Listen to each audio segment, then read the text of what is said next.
Happy May 4th, everybody, and it is such a pleasure to be joined by you. Welcome to Dom's Corner. I am, of course, your host, Dom Martino, and thank you for being here. I appreciate it very much. And we're going to have a real fun May 4th today, and how we are celebrating that is with this Star Wars Episode VII, The Force Awakens watch-along. And this is exciting stuff, guys. I love this movie so much. I thought it would be a good entry for the watch-along series. It's just a lot of fun and tone, and we could have a real great deal of fun with this one. So anyway, before we get started, I do want to give you guys a chance to get to where I am at in the film. So what you want to do is pop on the film, whether it's on Disney Plus or the Blu-ray or whatever you're watching it from, and get to the 6-second mark and hit pause. The 6-second mark and hit pause. And you should be looking at the Lucasfilm logo at this point.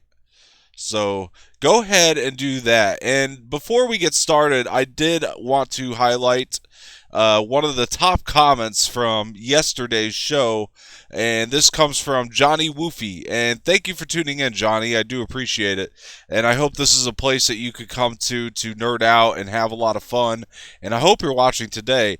And Johnny says, big ups. Thank you, Johnny. I do appreciate that.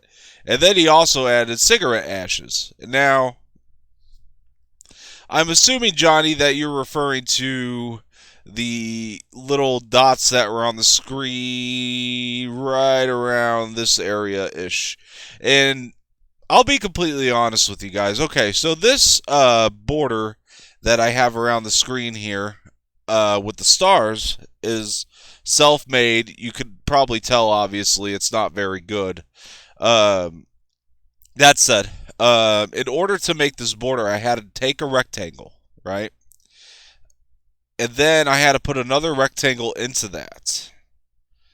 And then, in between the two rectangles, I put this image of the stars. Well, because of that, the stars were bleeding into right where you could see my camera right now, within the border.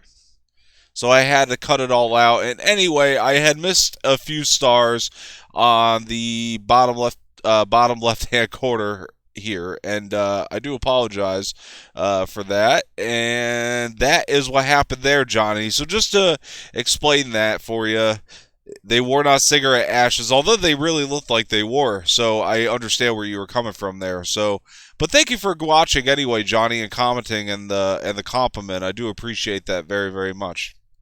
Anyway, guys, I hope you're on the Lucasfilm logo. And when I say play, hit play. Okay? So we're going to count down from 5.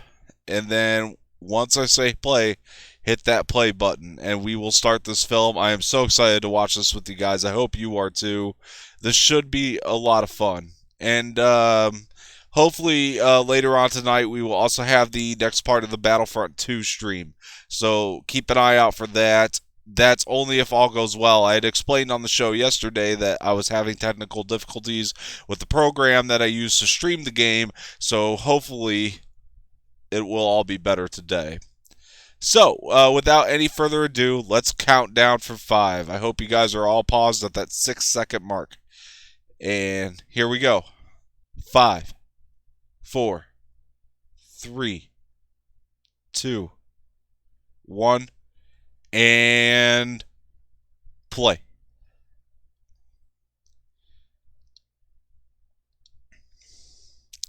Here we go. A long time ago in a galaxy far, far away.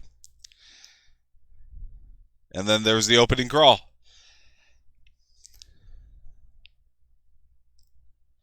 Exciting stuff, guys. So let me know in the comments section below if you remember your experience seeing this film for the very first time. I love it. And right now, guys, just to make sure we're all in sync, you should be seeing Luke Skywalker has vanished. In his absence, the sinister First Order has risen from the ashes of the Empire and will not rest until Skywalker, the Last Jedi, has been destroyed. That's what you should be seeing. And then so on and so forth with the crawl.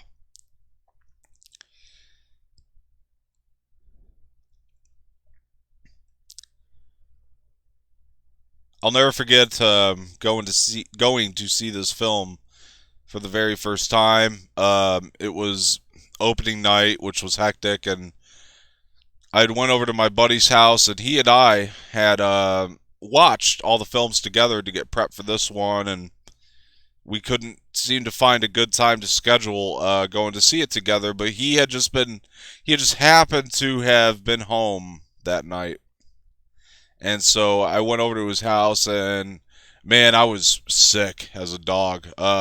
Right now, that would be a bad idea, but despite that, I was like, hey man, you and I both got a little bit of time right now, do you just want to go see The Force Awakens right now if tickets are available? And now, of course, we were taking a gamble because we didn't think the tickets would be available, but um, we got in. I checked online and they had tickets available, and I believe they were the last two tickets left, so that was pretty wild. But I saw the movie Sick, and I had a great time, and I almost forgot I was sick, to be honest with you.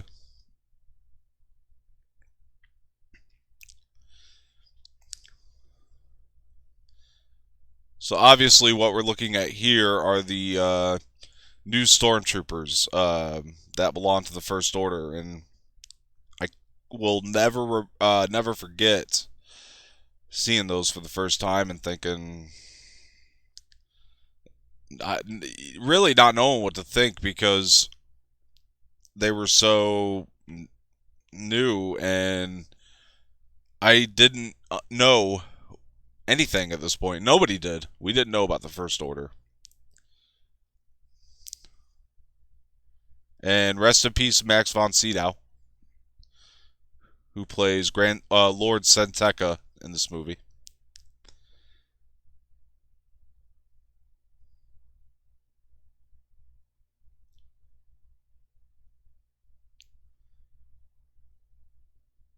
He and Oscar Isaac do such a good job in this movie. I loved Oscar Isaac as Poe Dameron. I remember seeing this for the first time and thinking that that opening scene maybe had a little bit of a prequel flavor to it, which really worried me.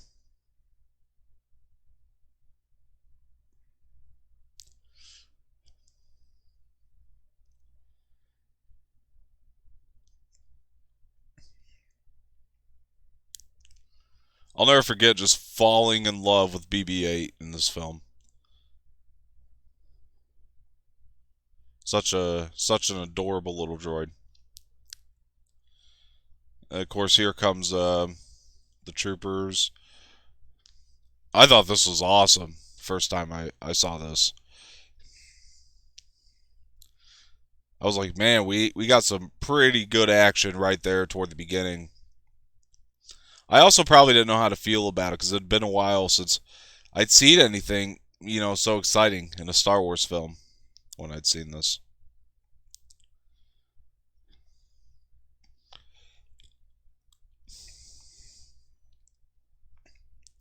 And I love how there's just a air of mystery, or around everything in this film at this point when you're first watching it.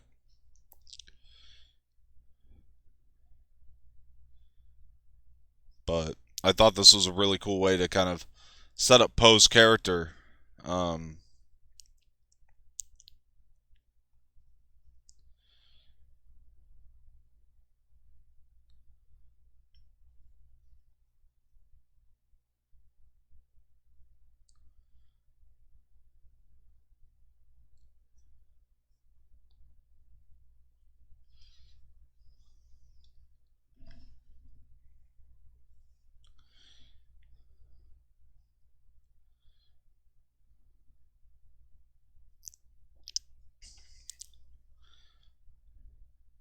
you understand the bond he has with BB-8 at that point too.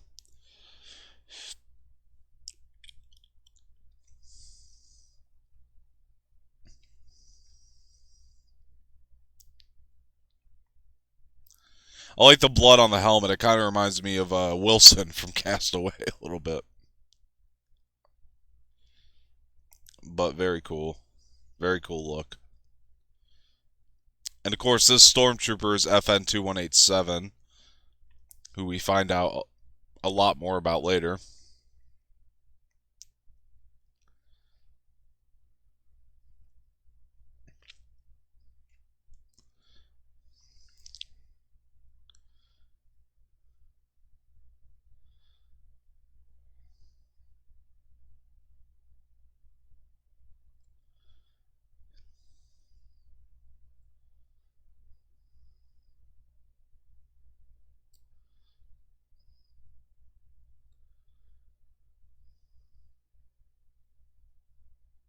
And there's Kylo Ren, who we really know nothing about at this point.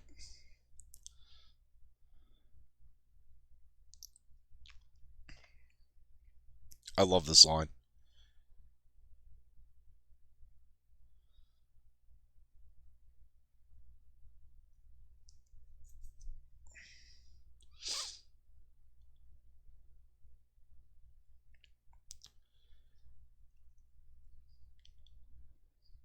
Now that's kind of a hint that Lord Senteca knows that he is a part of this Skywalker lineage.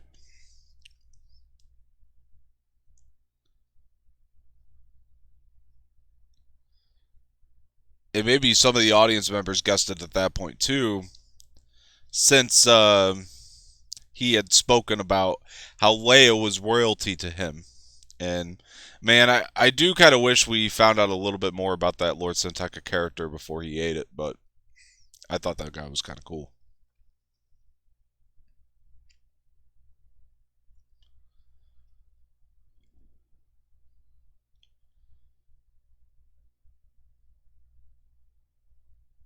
And then this is all you need to know about Poe's character right here.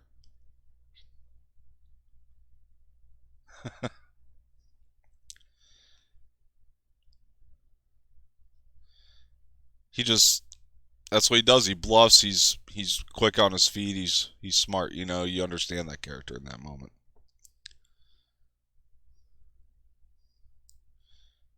And here comes Captain Phasma, who's played by the great and brilliant Gwendolyn Christie.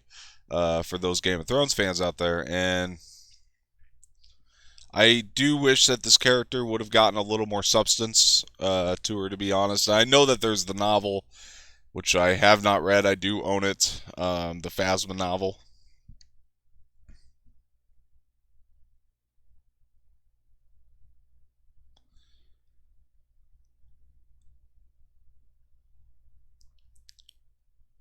And Kylo knows it.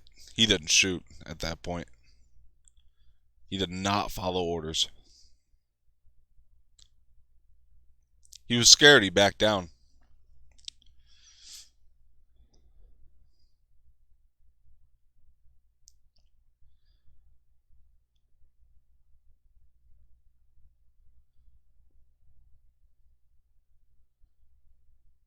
I love the scenery here on Jakku.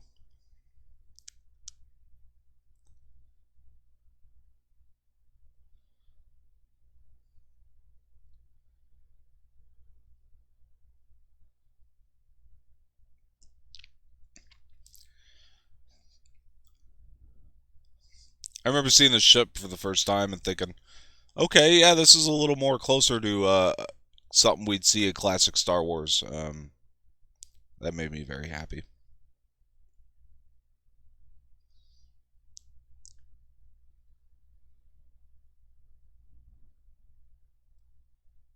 And here's the first time we get the reveal of FN2187's face.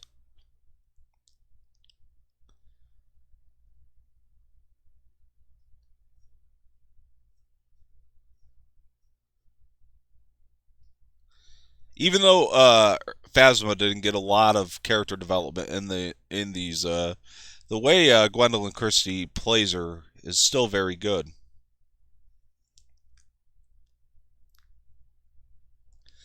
I think Gwendolyn Christie's brilliant. Brianna Tarth.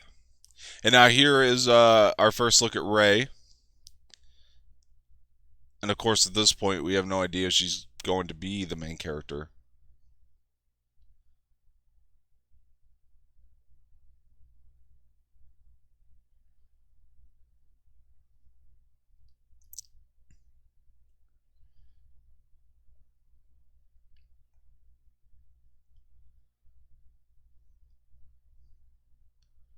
Not a lot really happening in these scenes. I mean, we kind of get a sense of Rey, which is cool. It's a cool way to set her up, but I just take it the visuals on these sequences here. I mean, a lot of the Jakku stuff to me was all about the visuals. I mean, look at the scope of that ship behind her, which was an Imperial ship once upon a time before the Battle of Jakku. And if you guys want to find out more about the Battle of Jakku, there's actually two books that I would recommend. One is Empire's End by Chuck Wendig, which is the third book in the Aftermath series. It's the third and last book in the Aftermath book trilogy, and I definitely recommend reading that novel. It gives you a lot of in-depth stuff on the Battle of Jakku, and also I would recommend Lost Stars by Claudia Gray. That also explores the Battle of Jakku very, very well, and is also one of the best Star Wars books out there. So, excuse me, if you want to learn more about the Battle of Jakku, Lost Stars by Claudia Gray is a good way to go.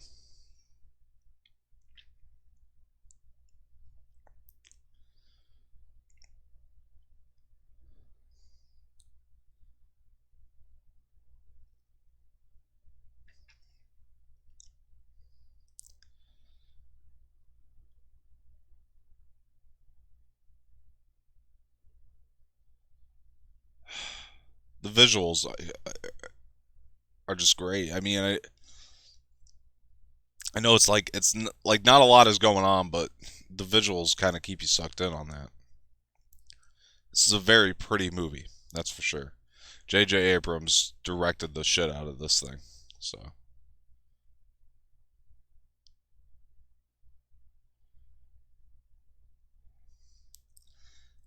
And Unkar Plutt is this character's name, and he is voiced by Simon Pegg, which a lot of people don't realize.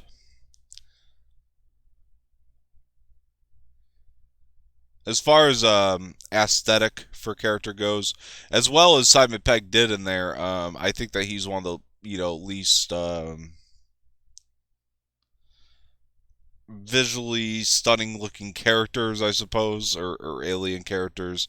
I just think the costume could have looked a little more real, but for the most part, it's fine. He's not in the movie that much.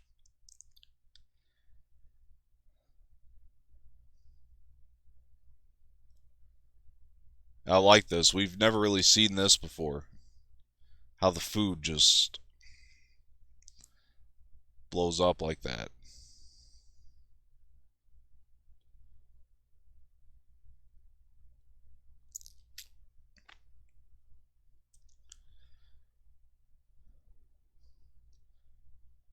And we understand at this point, these scenes are important because we understand that Rey is a character who kind of grew up to fend for herself on Jakku.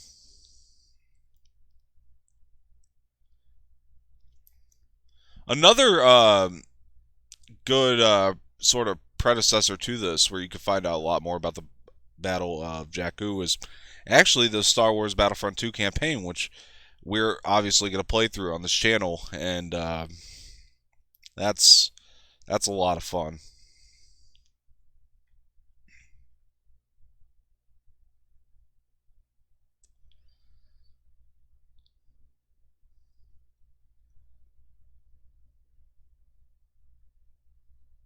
Daisy Ridley does really, really well here, I think. This is her first movie, so it's impressive how well she can act. I mean, she's done like student films and stuff before this, from my understanding, but her first film.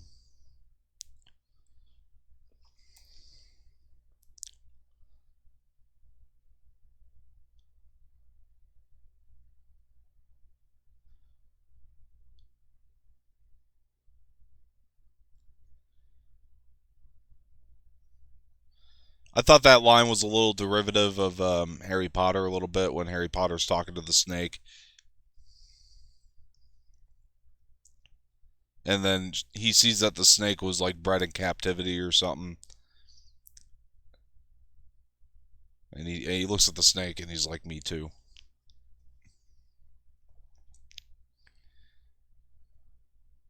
So that was very similar, a little derivative of that, but it's fine.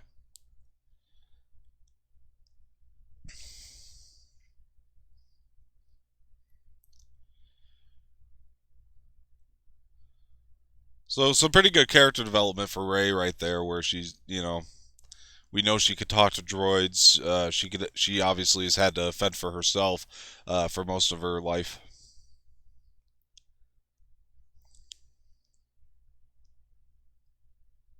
Also, I might have missed it, but earlier in the film when Kylo Ren stopped the blast from hitting him, oh, that was so cool. The blast just froze in the air. I remember sitting in the theater like, holy shit, we have never seen that before.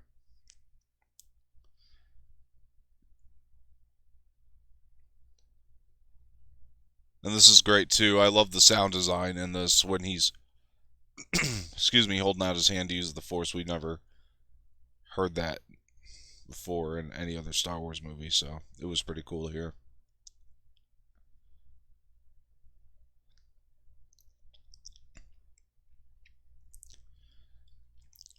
This is one of those moments where we get to see somebody who we saw, being real tough at the beginning, trying to tough it out, but, actually being vulnerable. That kind of sets up like how bad this Kylo Ren guy is and how strong in the Force he is, too.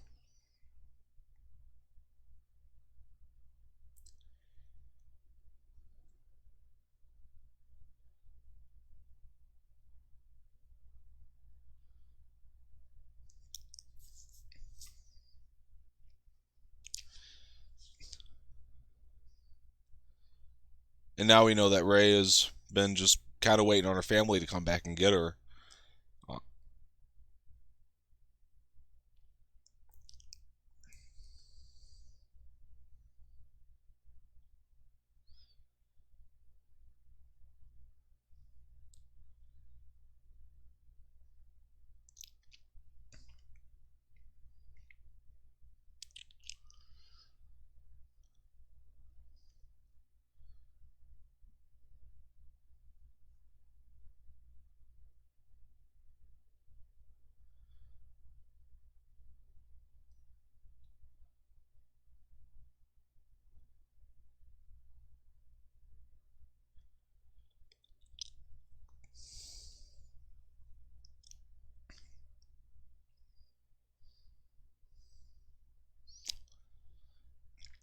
that scene's important because, it shows that she has a heart.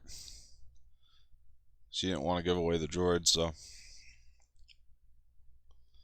Or did she think that she can, get more for him somewhere else? I don't know, but seemed to me that she has a heart for this droid, and her and the droid relate.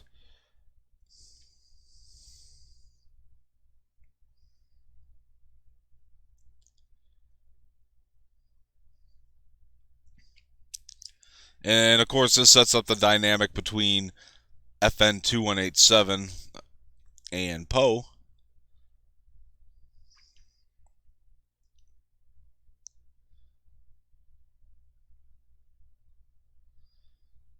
It's like really the first time we've ever seen a stormtrooper humanized in this way, which I think is something that makes this film really unique.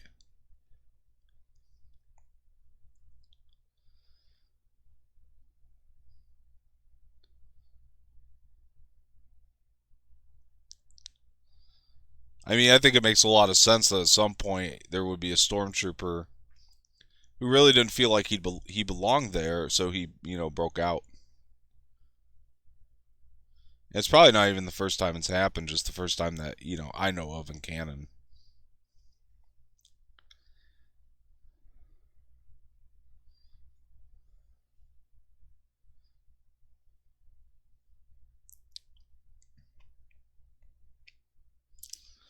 And that kid is in a lot of stuff. I can't remember his name. He was the little boy in Love Actually. Um,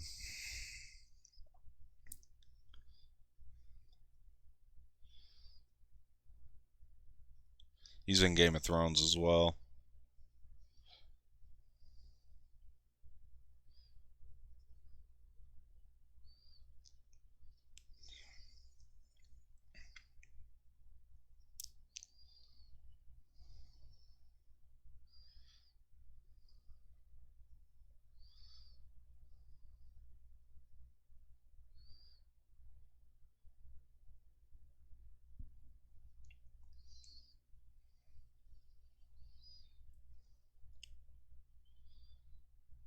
I love the dynamic between these two, and this stuff really reminds me of Luke and Han, in the Falcon, just shooting TIE fighters and things like that. And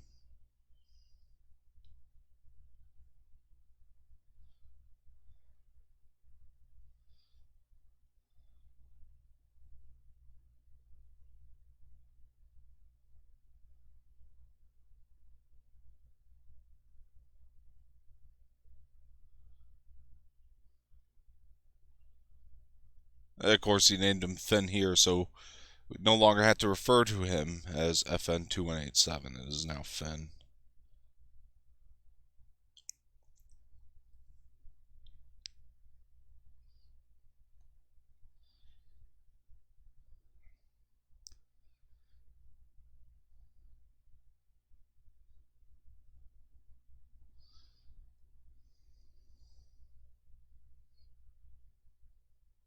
See, he knew from the scene earlier. I really dug that.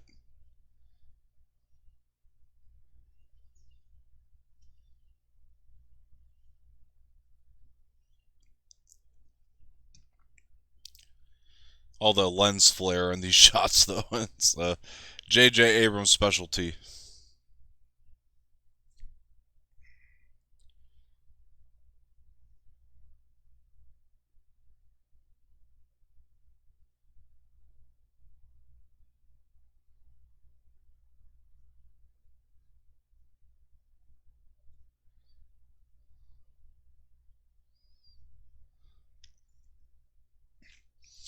Finn just not having it, really not wanting to go back to Jakku.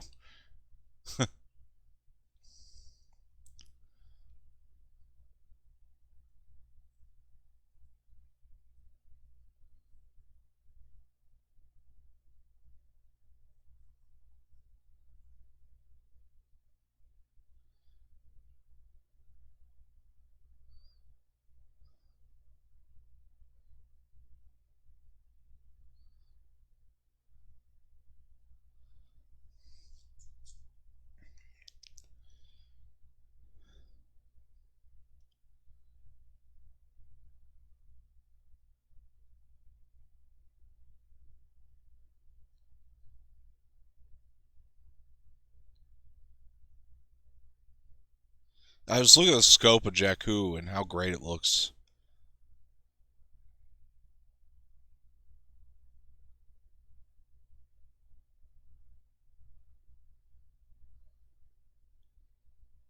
And then, of course, that's where he grabs the, excuse me, infamous jacket that became pretty iconic after this film was released. A lot of people bought that jacket.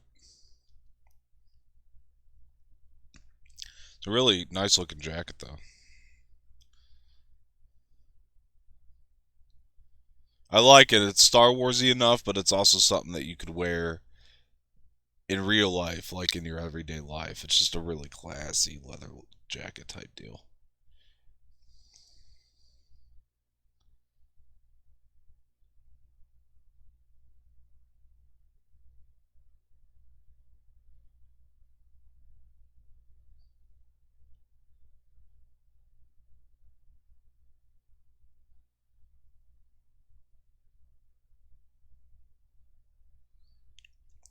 See, it's really small, unique things like that where, you see him taking off the stormtrooper armor, and we've never seen that before either. And it kind of gives you those little nuggets that you kind of always wanted to see.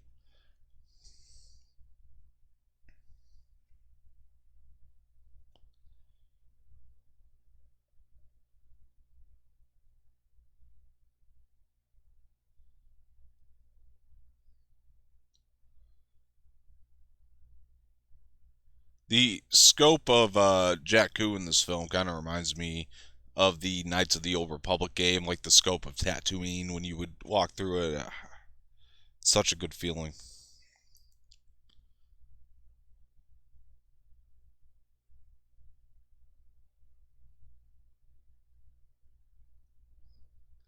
Sadly, Knights of the Old Republic no longer counts in the story, but that game was fun.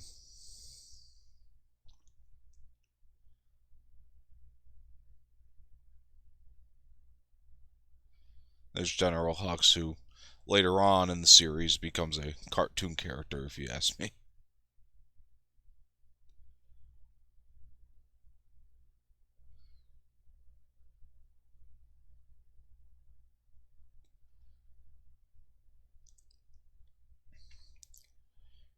I think the design for that creature is actually really, really good. Better than Unkar Plut.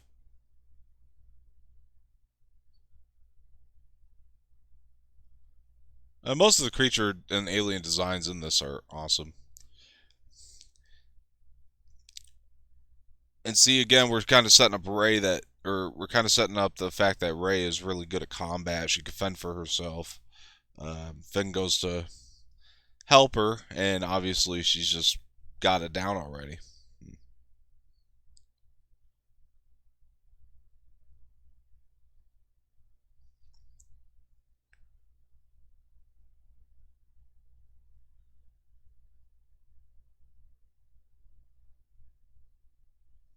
Rey definitely gets attached to people very quickly in this film. I mean, she's very attached to that droid in a matter of moments of knowing it.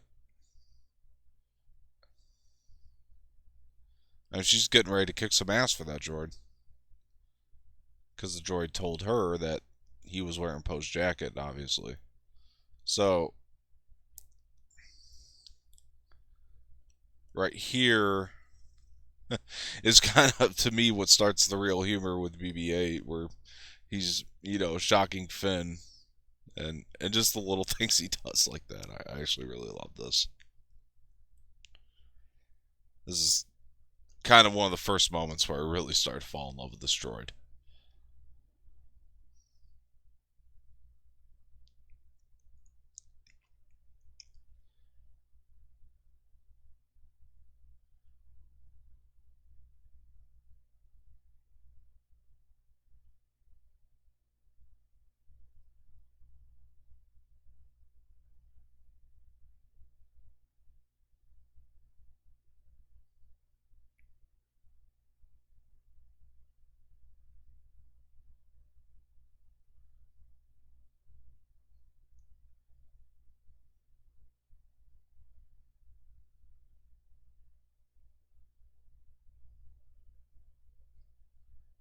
John Boyega really does have really great charisma, and he comes across very well in this film.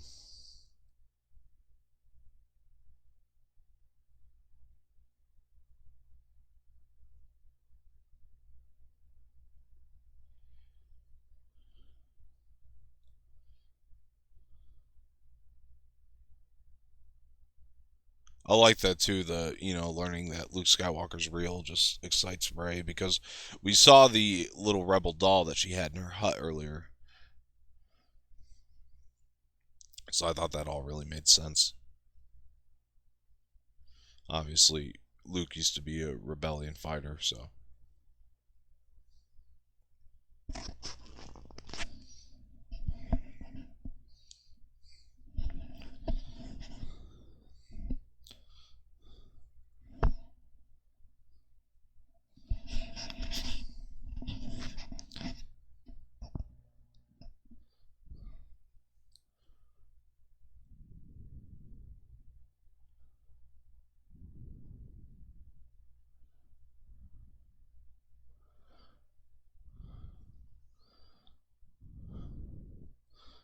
I love that the explosions in this film were done all practically, and they weren't CGI'd. I thought that was a real smart choice.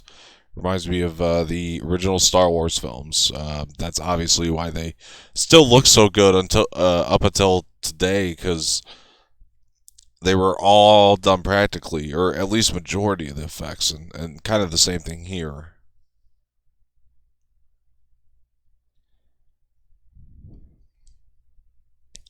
I got a kick out of this in the theater when I saw it, when she looks at the Millennium Falcon and calls it garbage.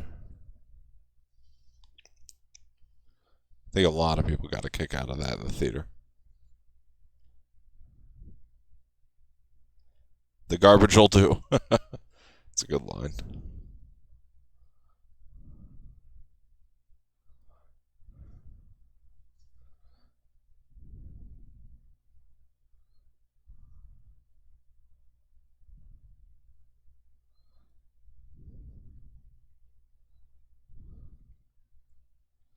And now that gives us some story on the Millennium Falcon that it's been sitting there in that lot for years.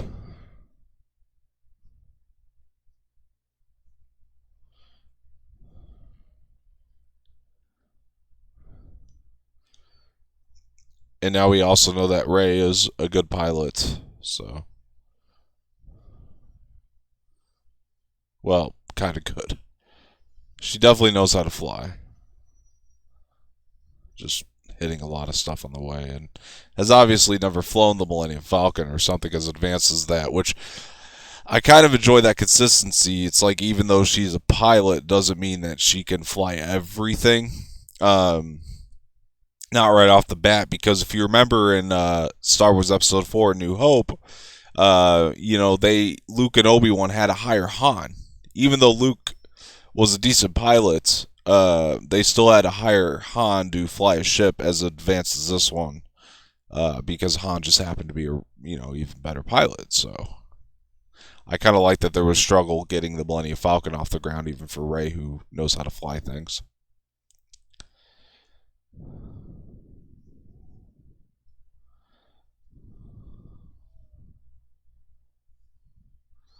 I love this sequence too. It's just so exciting and it really gets the movie moving at such a great blistering pace.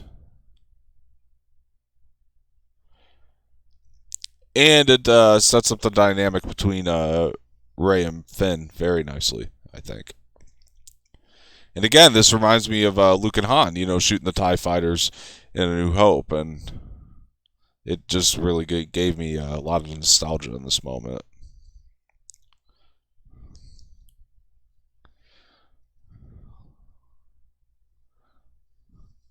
Not to mention, you get to see the Millennium Falcon fly again. That was just so exciting to watch in the theater. I'll never forget that. It was just so cool. I remember people getting very excited.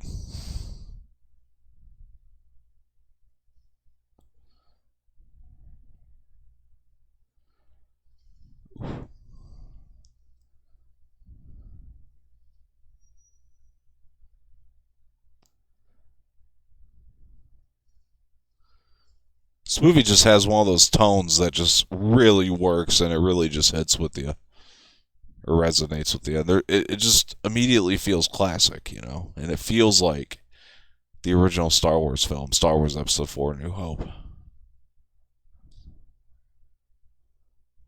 Oof.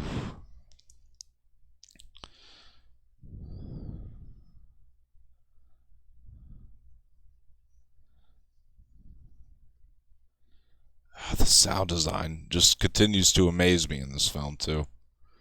Visuals, sound, it's all on point.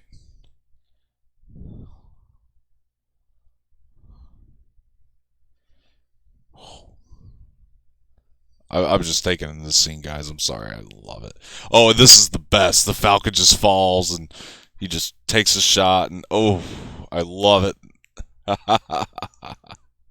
This is the stuff that, to me, this is Star Wars, where it's just fun. Classic Star Wars.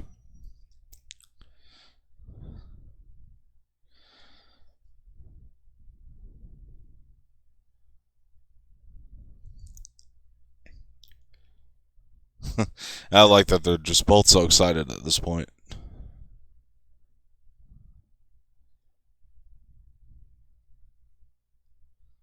BB-8. He's like, no, he ain't. He ain't with the resistance.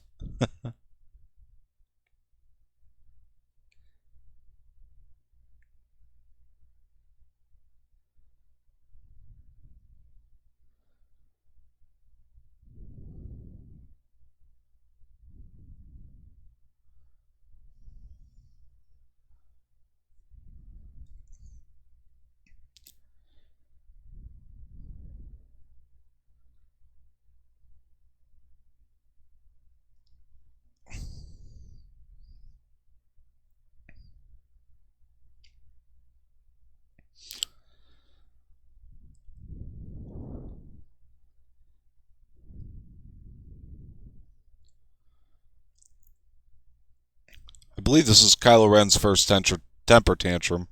I remember watching this stuff, just being like, Jesus Christ, this guy's nuts.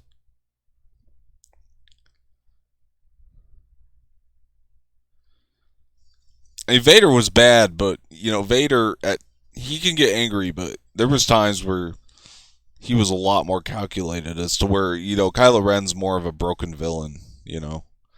His lightsaber's broken. Like his entire mindset is just not there yet, and I thought that was a really interesting way to kind of approach a villain like this. He's out of control. Vader had that control.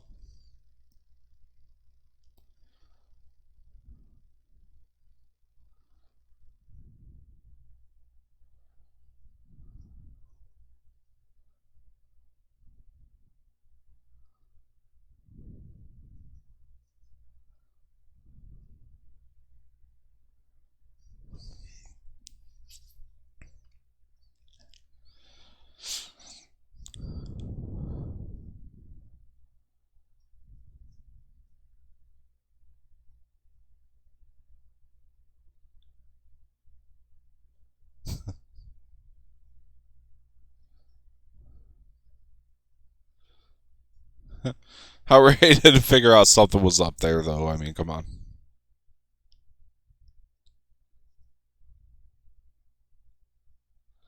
I love this. No, no, no. I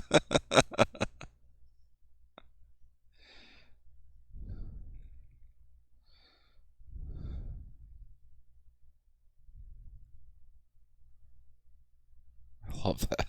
Boyfriend, keep boyfriend.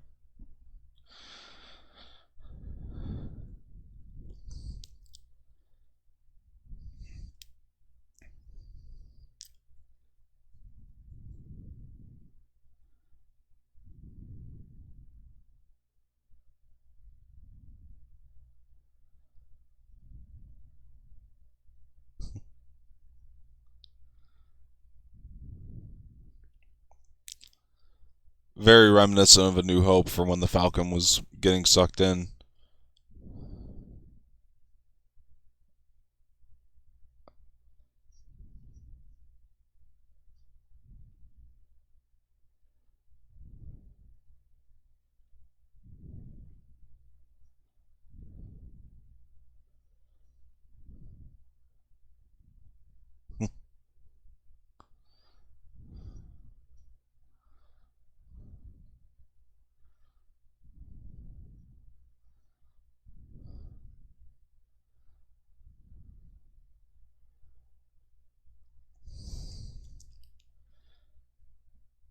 And I gotta be honest, like, I did not expect coming up right here to see Han and Chewie so soon. I knew they were going to be in the film. Obviously, this is one of the greatest moments in one of the biggest trailers of the year that this came out. But you know, I had no idea they'd be in this so soon, and I was so happy to see them. And man, everybody was excited in the theater when this happened.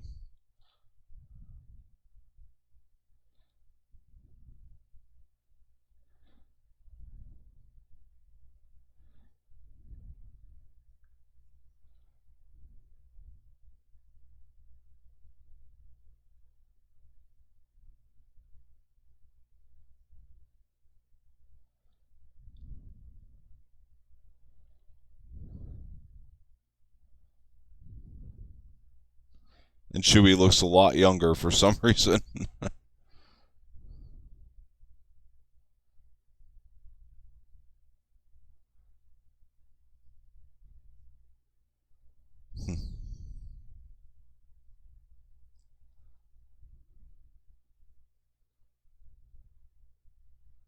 12. I remember everybody in the theater just yelling 12 right along with Han Solo in that moment. It was awesome.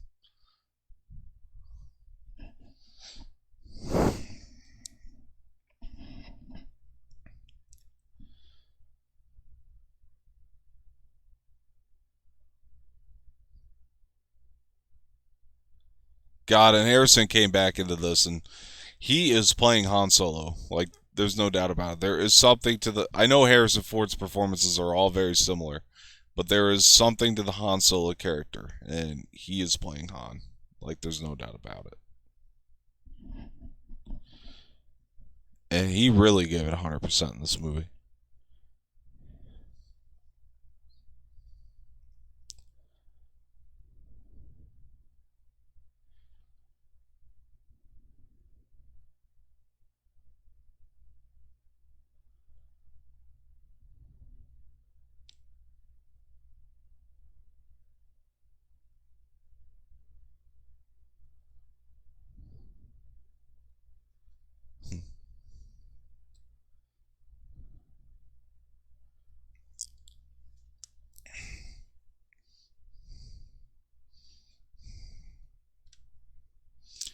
Obviously, right here we're getting introduced to a new sort of alien creature called Rathar.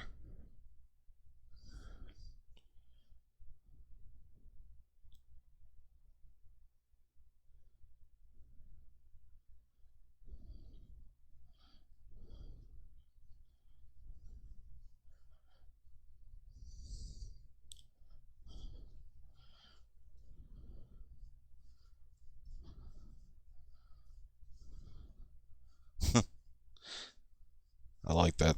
There's one.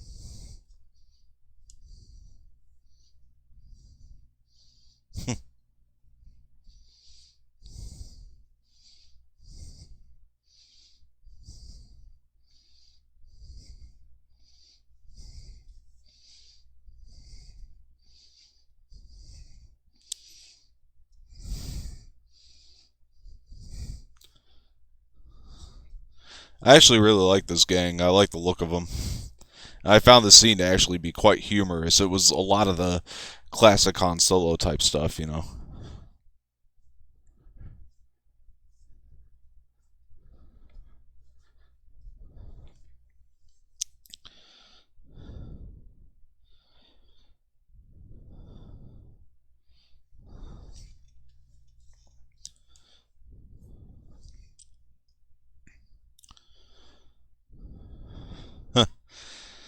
I like that line. Tell that to Kanja Club.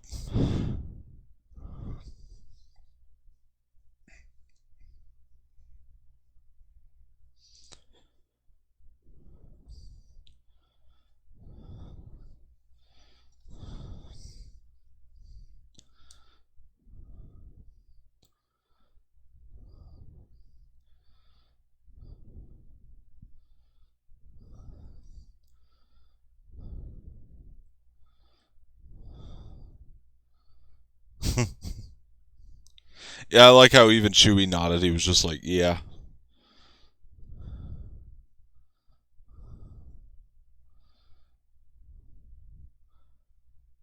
On two fugitives. Oh, I screwed that up. Movie is so quotable too, which is something else I loved about it.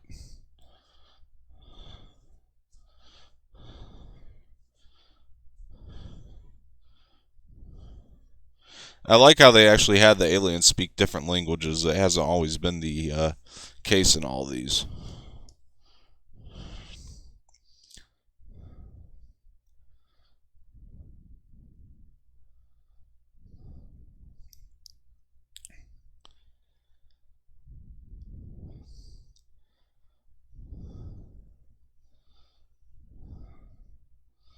This is a really fun scene. CGI maybe could have been better on the Rathar, but for the most part, I do have a lot of fun with this scene. I like how he just punches the guy out and then he just throws him into the Rathar. That's great. Such a Han Solo thing to do, you know, just kind of in the spur of the moment, you know, figures things out.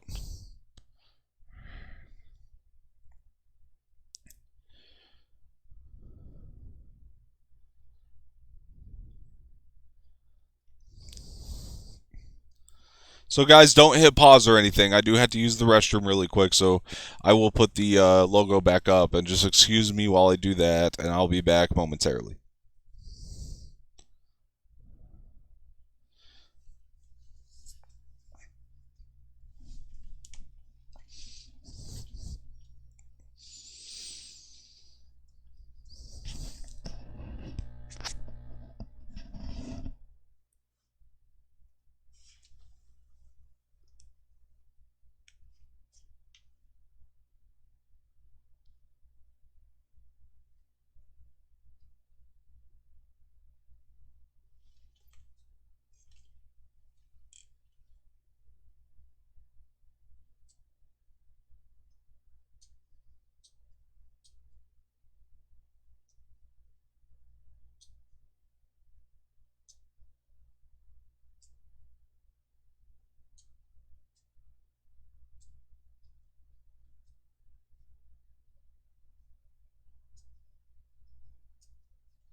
Okay, guys, I'm back. I'm sorry about that.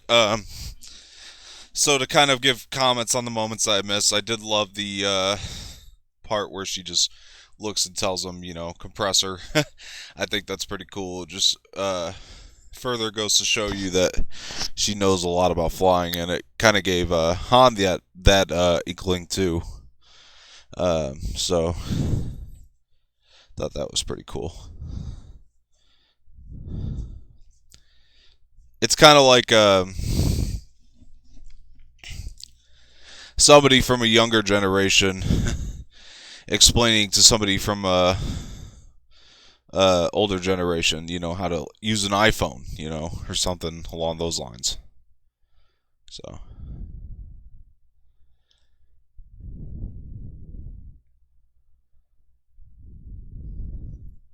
and obviously this is the first time, our first glimpse of Snoke, and I remember seeing this and going, "Damn, that's a big guy." But I actually did really like the look of Snoke. I mean, he's very CGI here, but I didn't mind it too much because it was done in this, very dark sort of visual, and the whole aesthetic and look of it, didn't bother me all that much.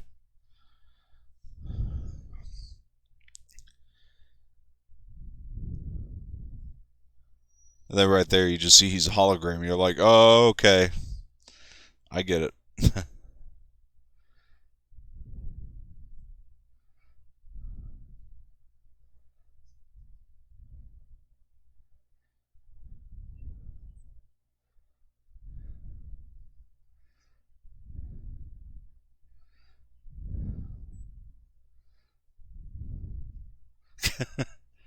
I love that, which is fine. Humor in this film, I thought, was really on point as well.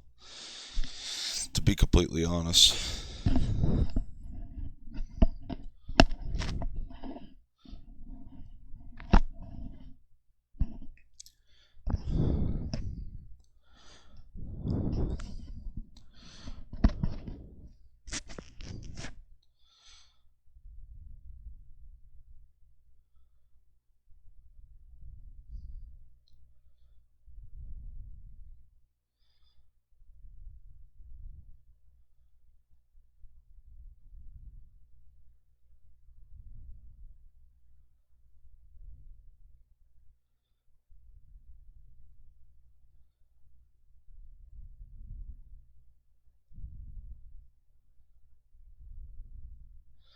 I love the map right there. I actually thought the look of the map was quite cool.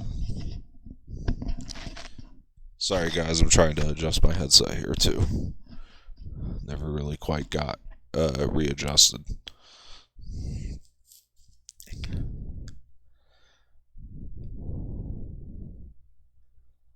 And this is actually a really important moment for Han's overall story here and Han's overall arc because if you remember back in Star Wars Episode, you know, uh, Episode 4, A New Hope, Han didn't really believe in the Force and all that.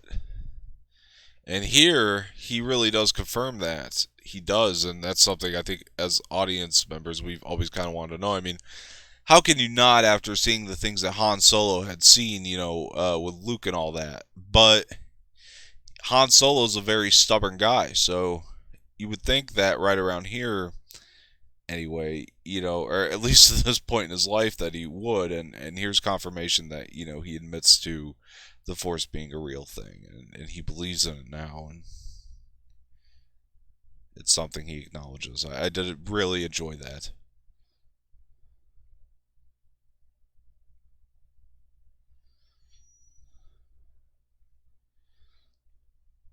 I guess the word I'm looking for to describe kind of the whole feel throughout this film is kind of this sense of wonder that we didn't really have in a lot of movies around this time. And we hadn't had in a long time. I mean, it brings me back to Spielberg and classic Star Wars and tons of different movies from like the '80s that I just grew up on and love. and adore even more as I'm an adult. And this is, kind of following that path to where it just gives you a sense of wonder. It's not even like mystery, although there is a lot of mystery. J.J. Abrams loves to play in his little mystery boxes and everything he does, but it's just a sense of wonder to me that I love about this.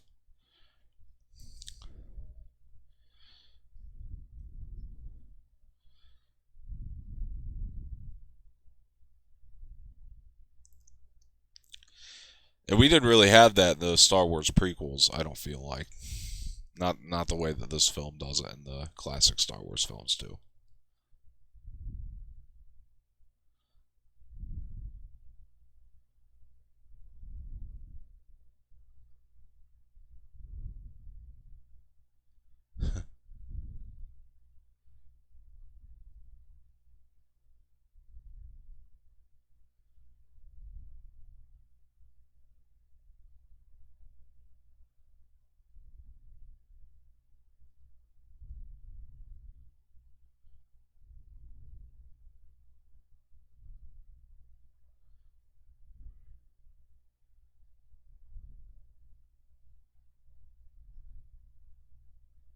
Here she's getting offered a job, and she's never really had that before. And it's one of those things again where she's getting attached to a character really quickly.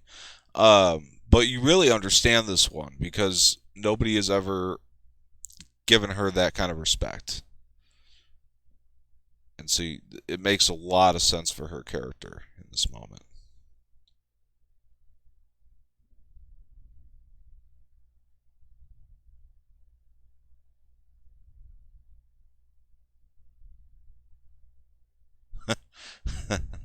I like that line a lot.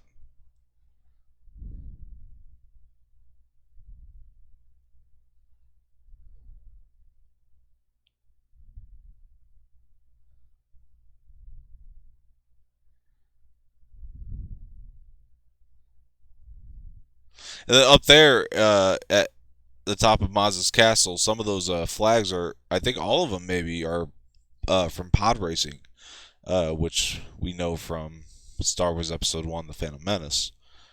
Um, so I find that pretty cool that she collects those.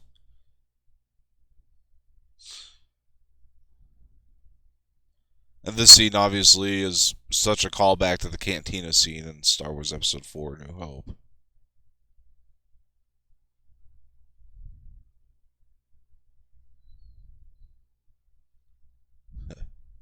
I love Maz Kanata. I think Lupita Nyong'o voices her very, very well.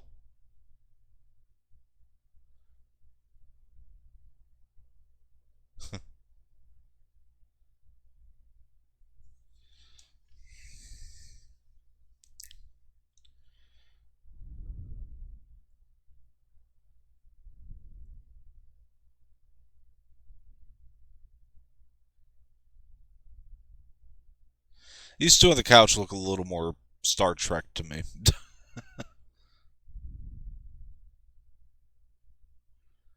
Not a massive gripe, just kind of a minor issue.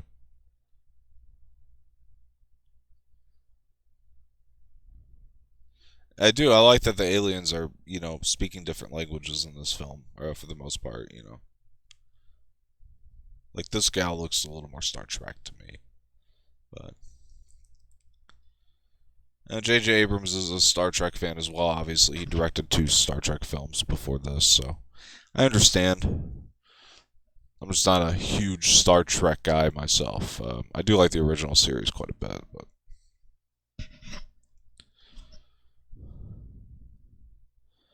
and I love this. Obviously, this is amazing. Kylo Ren uh, talking to the Vader mask, and I think I missed earlier. Snoke revealing that Han Solo was Kylo Ren's father. So obviously Vader would be his grandfather. Well, not obviously. This is just kind of a cool way to confirm that he is the child of Han and Leia. So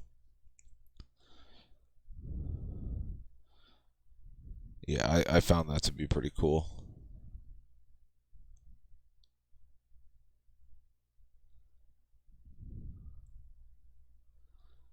I like the music going back in there. And John Williams did such a good job, kind of creating new iconic scores for this film. I felt like there are some of the music cues I can remember very very well, or some of the themes, I should say, the musical themes I can remember very very well, and they get stuck in my head. And yeah, John Williams is the master, though, so it's not surprising.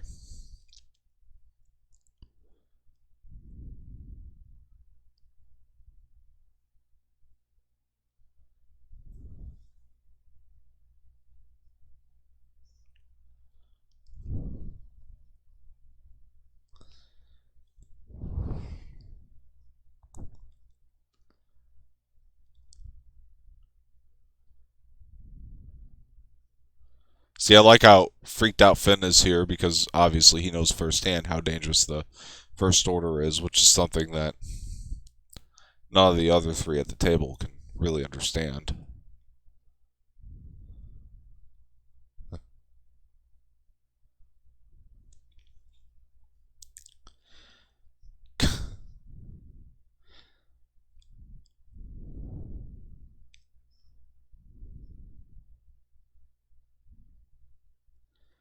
I like the characteristics of Maz Kanata. I think that she's a very fun character. I like her. How kind of eccentric she is. Um,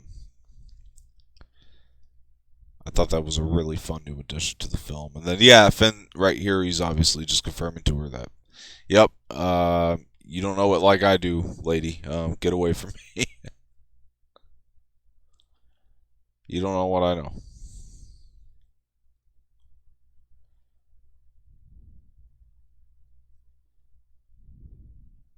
I like how she put that. There you can disappear instead of there you can. It's like he really is being a coward in Maskanata's eyes.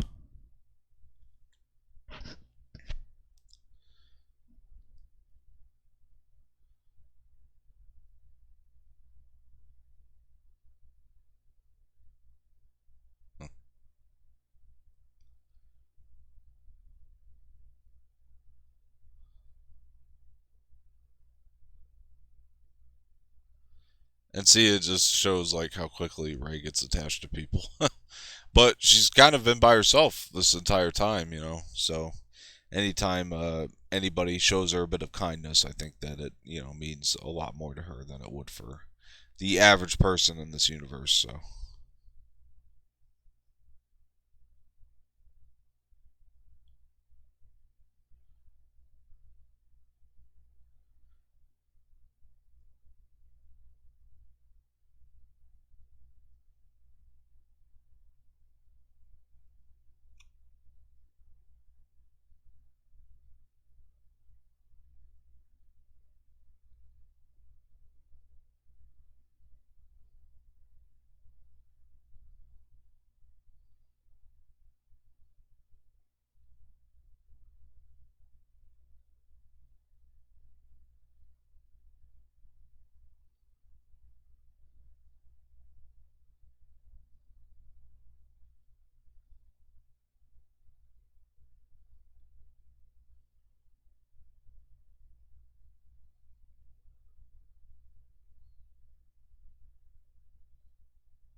I think this whole sequence, includes some of the best dramatic acting from Daisy Ridley in this film. She does such a good job.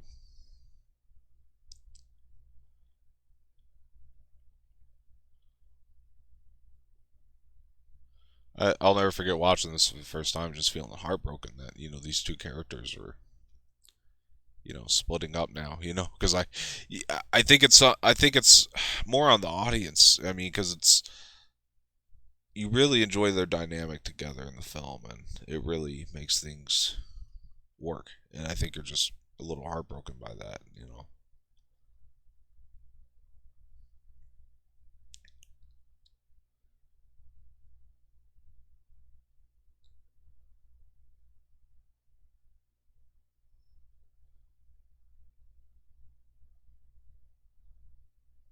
And this is one of the coolest sequences in the entire movie. Gives us some foreshadow, a little bit of flashback as well. This is what they call a force back, I believe.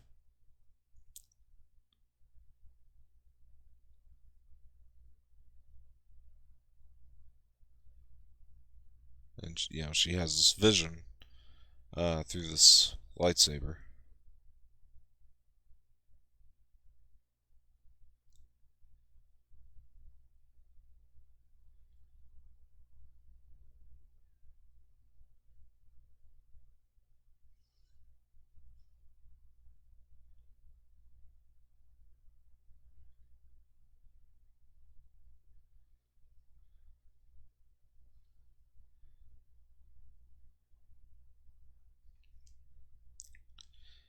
And we can assume that's Luke Skywalker with the robotic hand on R2D2, which I love. And then you see Kylo Ren just killing somebody. And then this is our first glimpse at Kylo Ren and the entire crew of the Knights of Ren. And we only get to see him for a split second. And then we get to see Rey as a baby here. And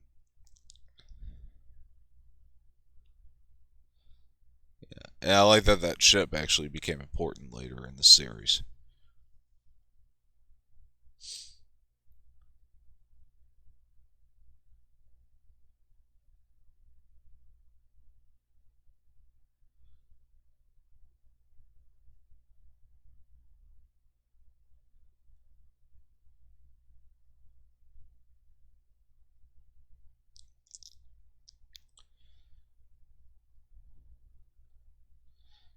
I like this. Again, this is some of the best dramatic acting in the film, done by Daisy Ridley and Lupita Nyong'o.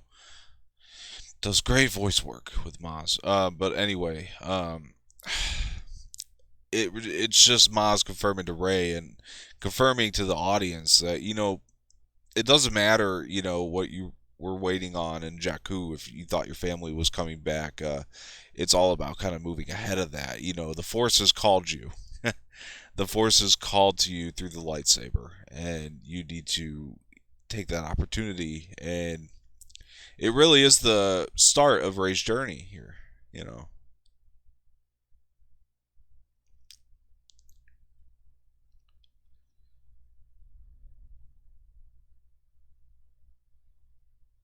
I mean, the Force works in mysterious ways, so it could really choose whoever it wants. It could really awaken in anybody, and hence the title, The Force Awakens. And this is just such a pivotal scene when you really start to break it down.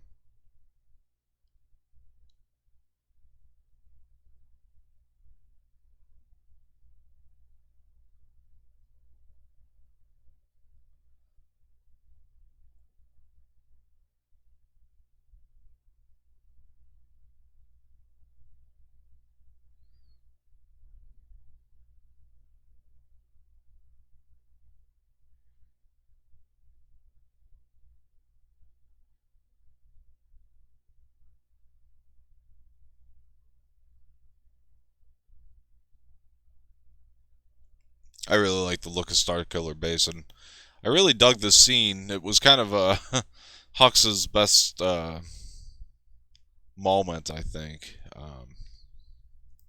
His biggest moment where he didn't feel like an absolute cartoon.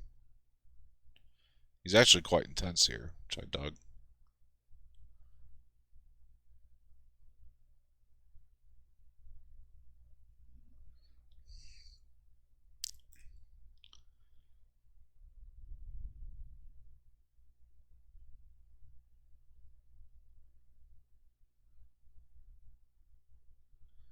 It kind of reminds me of something you'd see in like a World War II film or something.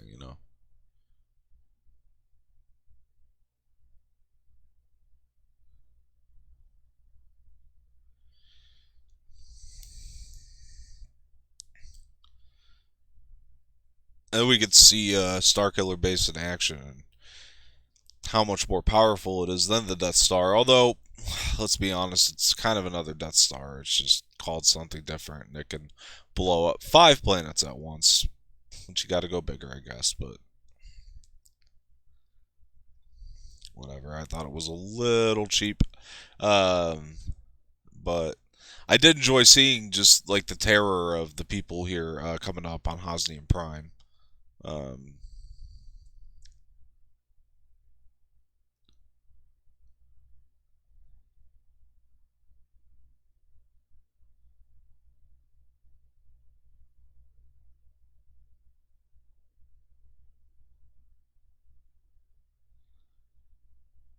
oh wow, I just noticed something that I never noticed before. If we do we will eventually, a Rise of Skywalker watch along, I'm gonna point that back out. What I just noticed. Um, Pretty cool. Anyway, yeah, so it's blowing up 4 planets at once. You just saw the terror of the people on Hosnian Prime.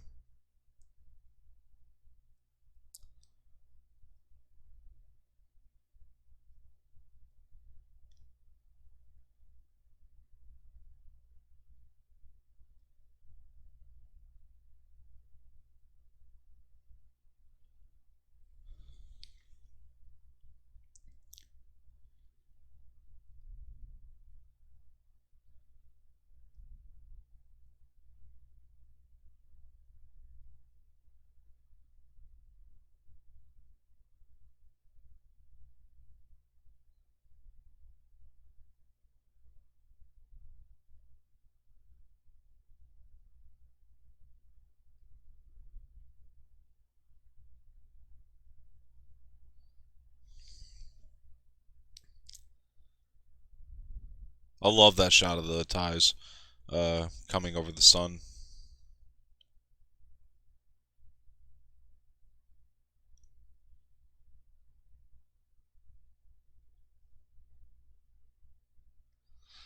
I'm not a big fan of how they never really explained how Maz got, Luke's saber. It just kind of felt like a throwaway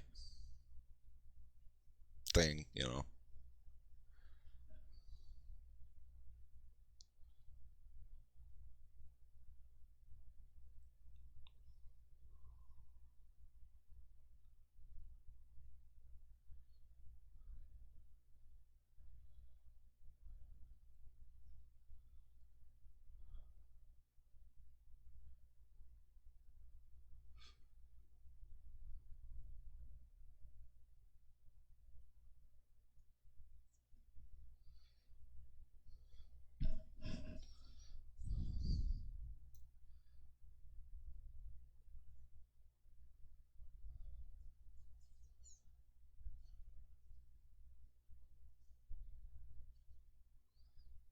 There we kind of see Rey's sort of lack of skill with the blaster.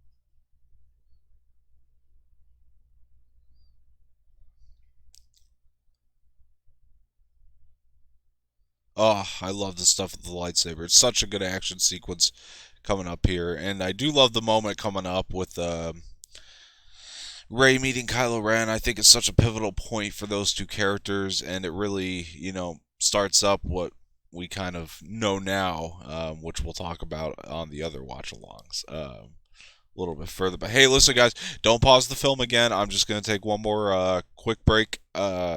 Just give me maybe this time it might be closer to probably just around 5 minutes, but I will be back very, very shortly. Okay?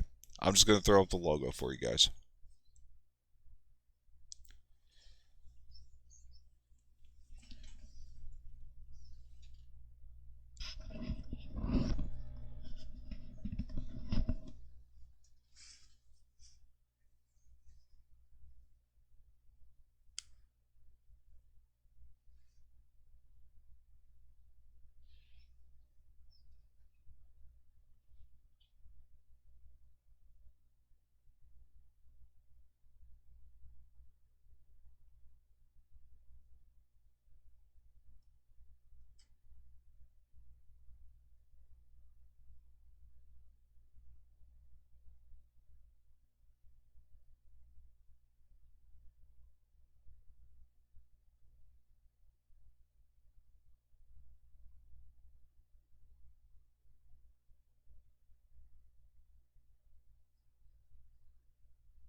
Okay, guys, I'm back. Sorry about that.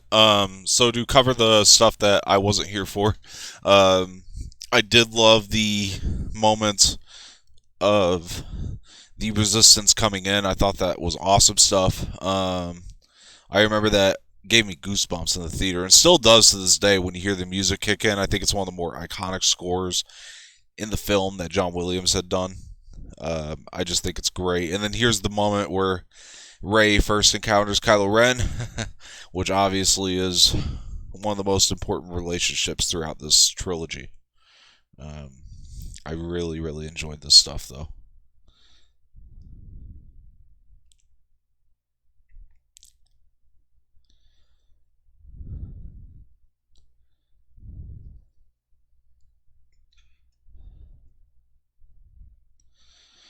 I mean, this really is Kylo Ren's story, as much as it is Rey's. And I think that that's something that's very unique about this film is to kind of make the dual protagonists with Rey and Kylo Ren, the villain and the hero.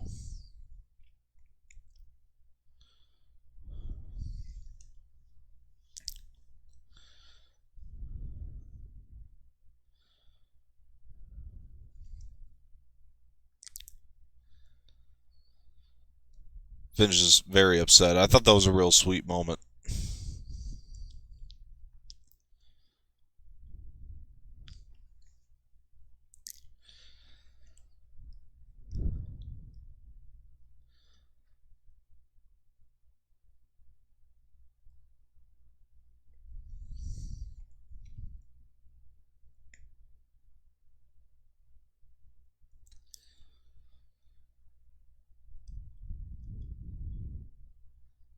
And here's our first glimpse at Leia, and this is really a sweet moment.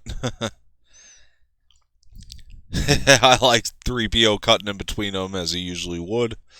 Um, of course.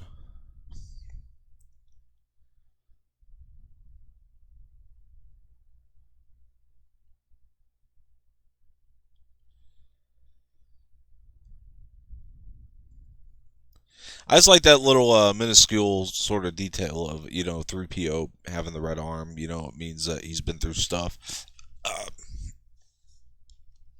since we've last seen him.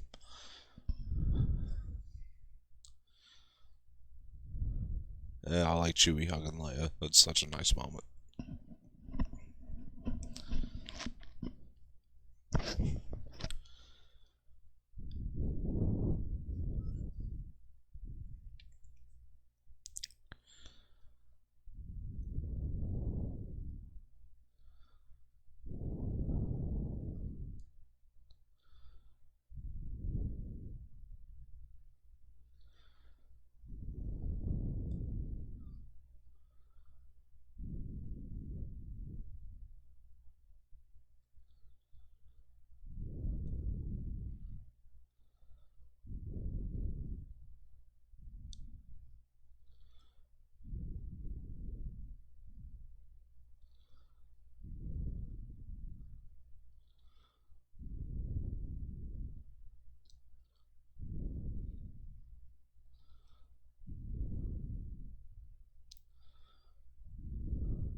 And yeah, this just continues the dynamic between Poe and Finn. I thought John Boyega and Oscar Isaac did such a brilliant job playing out these moments. I love their dynamic. They have such great chemistry on screen together, and it just really works. And when they're on screen together, the films really do become a little bit more fun to me.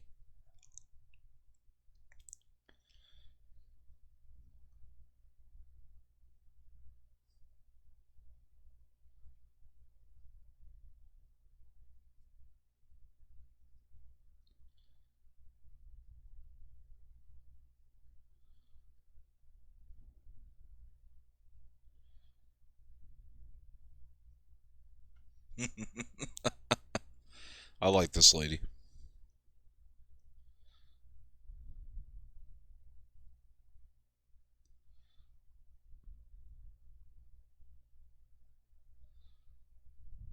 I like the design of the maps that they have in this. I think they're pretty cool.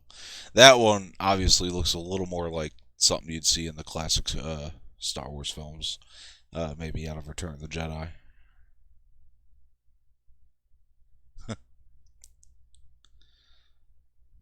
These two are still funny together, but on the same hand, you understand that their relationship has kind of gone a little downhill since we've last seen him.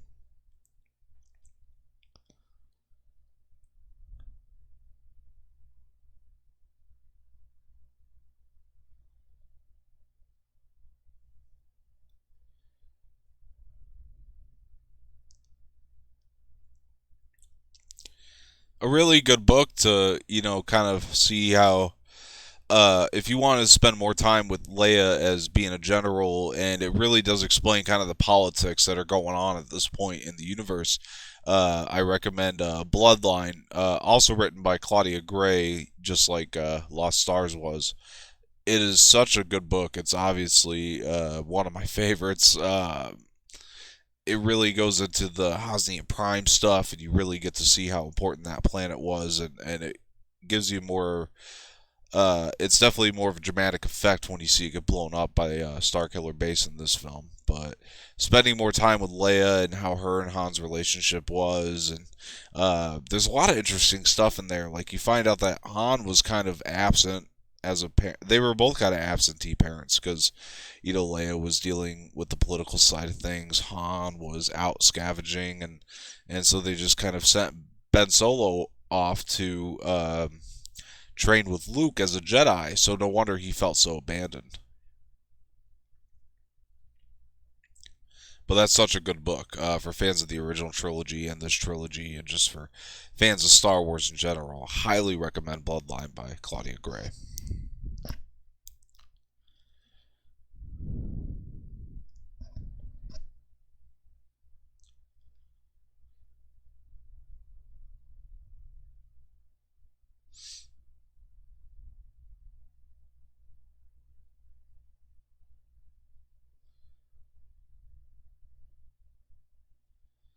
And the other interesting thing about that is it, shows you the struggles that Leia was having once people found out that Vader's her father. Kind of a spoiler, but definitely something that hopefully intrigues you enough to go check this out.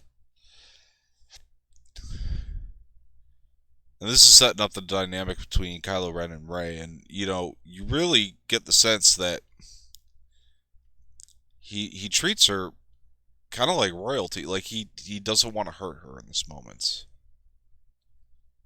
And he obviously has not had a lot of contact with a female, somebody of the opposite sex.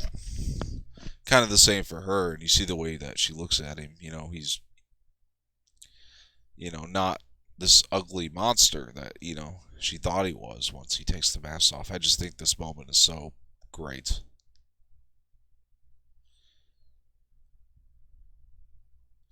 And it was also kind of a surprise for the audience. We knew Adam Driver would be playing that character, but we didn't really know how he would appear under the mask, or if he was going to be even taking that mask off at any point during this. And the fact that they allowed him to do that, just humanizes that character a lot more, I think.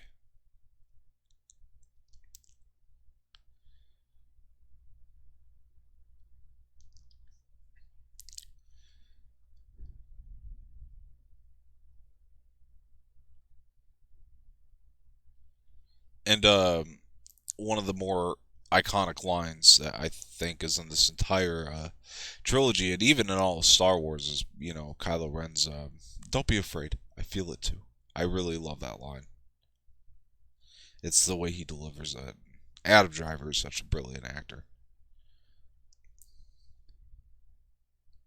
You almost forget it's him up until this moment.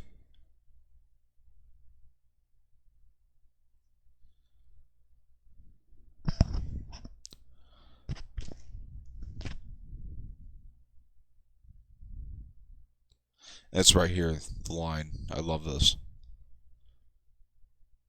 Don't be afraid. I feel it too. I think that that just works so well.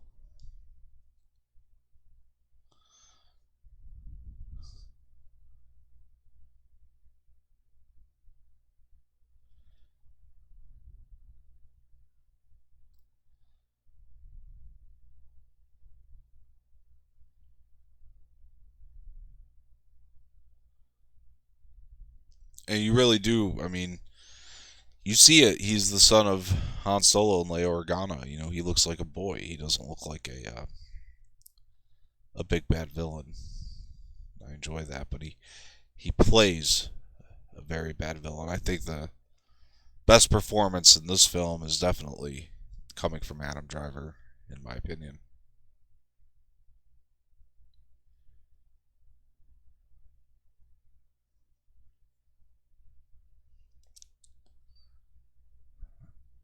I thought that was a really cool thing.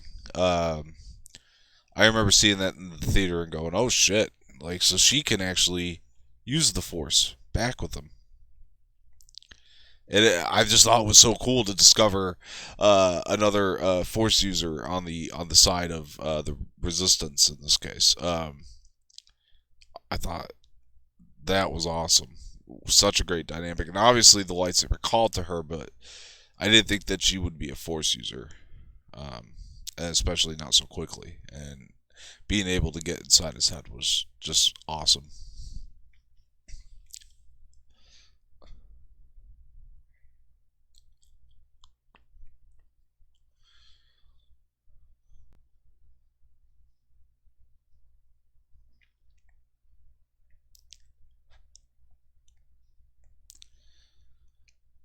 Andy Serkis does some pretty good work at Snoke too. Andy Serkis is one of my favorite people in the entire world.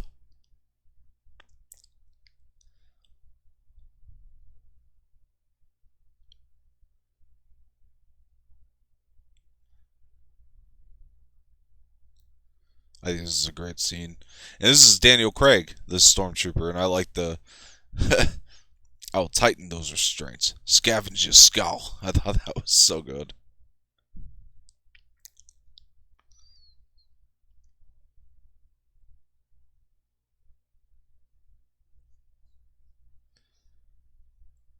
He could kind of predict that eventually she's going to get him to loosen the restraints at some point. I mean, obviously, I don't think she has another way out of here, you know.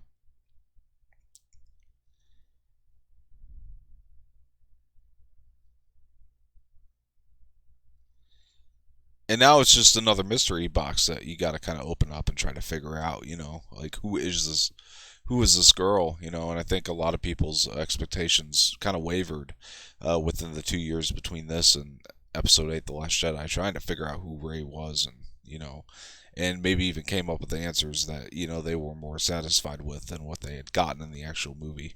So that could be dangerous always to theorize. It could be fun, don't get me wrong, and I was one of those doing it, so I'm just as guilty, but we just kind of had to accept the fact that you know maybe that doesn't get answered, or you know maybe it's uh, not as complex or maybe even as simple as we think at times, and we kind of got to let the story play out the way it's going to play out.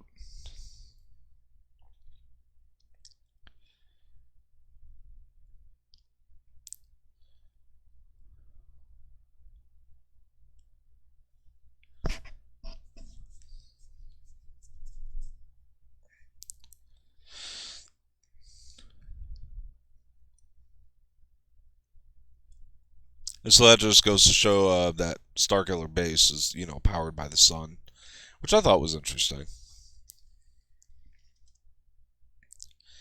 And it made sense as to why it was, you know, parked so close to the sun. I say parked like they could just park it, you know.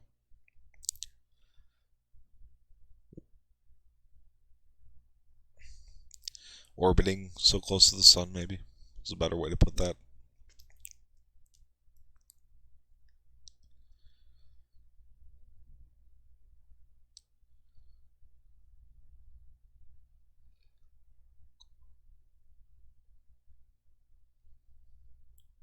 I like this line. The one where Finn talks coming up here. And then you'll see. By the way, the word oscillator bothers me because it makes me think that they're just saying isolator with an accent. It just oscillator, Maybe I'm the only one. But this line right here, I like this kid. That's a good line. Yeah, that word oscillator always bothered me. I know it's oscillator, but it just sounds like they're saying it with an accent for some reason. They're saying isolator with an accent. It always bothered me.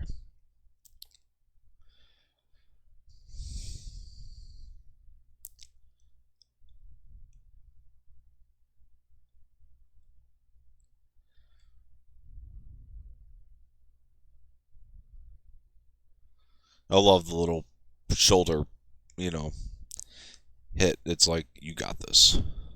I like it.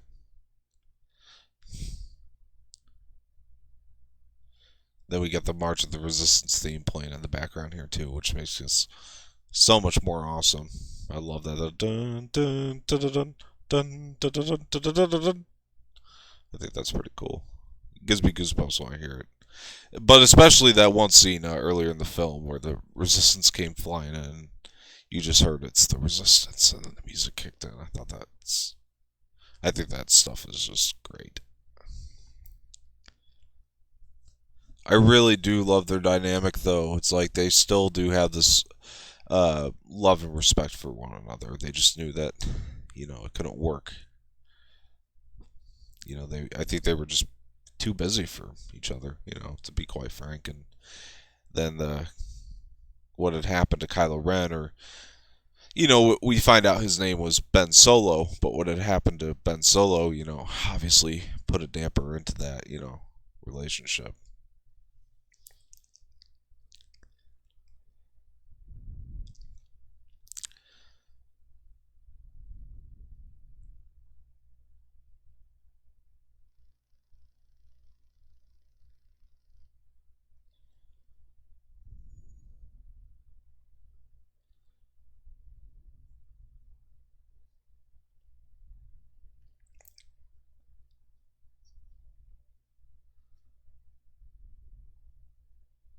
Now, this movie goes by so fast. I do love the pacing. I think it is a very, very quick movie, and such a great entry into this sequel trilogy. And what a great entry for the first watch along that I'm doing for the channel, huh? I mean, this is a lot of fun. I'm having a lot of fun watching this with you guys, and I hope you are too. And by the way, guys, don't be shy. Let me know what you think of certain scenes in the comments below, and I can read those off on the next stream we do here, whichever. I'll read them off, and I would love to hear from you guys. What do you think of this film, and what moments do you like, and which moments do you dislike, and why do you dislike those moments? Have a conversation about it. That's what this is all about, So, but this is just such a great way to celebrate May 4th with you guys, and so I'm glad I'm doing this.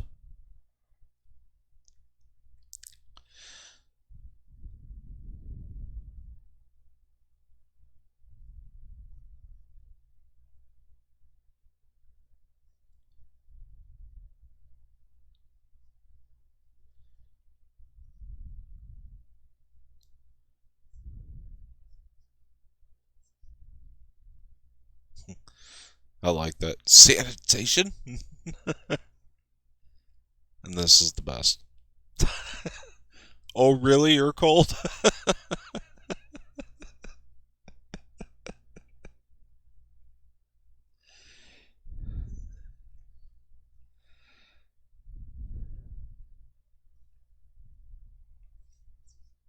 Oof, I like that shot.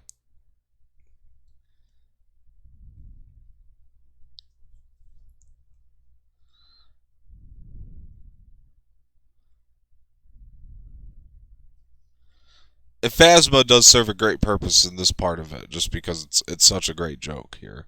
With the trash compactor, obviously, a great callback to Star Wars Episode IV: A New Hope. And Finn just kind of getting carried away and thinking he's the leader there. I think that's a lot of fun.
That's a trash compactor.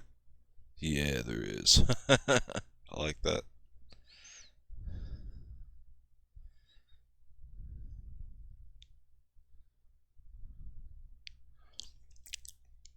Here comes sort of the space battle of the movie, which I think is one of the weaker space battles, unfortunately, in the entire franchise. Um, I do like it. It's fine, I guess. It's just not not one of the best space battles in Star Wars. Definitely not Return of the Jedi level, of a space battle. It's still decent. It's fine. And obviously, the one in A New Hope is one of the more iconic ones too. I mean, man, but Return of the Jedi, just the scale of that space battle, I think makes it my favorite one.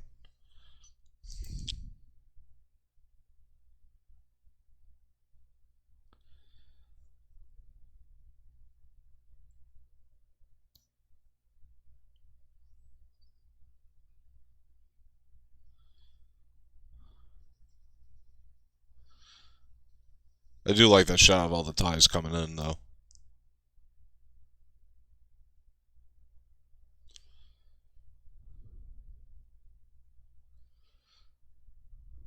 One of the funnier scenes I think happened already was Kylo Ren's second temper tantrum when they told him the girl got away. And the stormtroopers are just walking up, and then they just hear him, and they just, nope, they turn around. I thought that was one of the funnier moments in this film.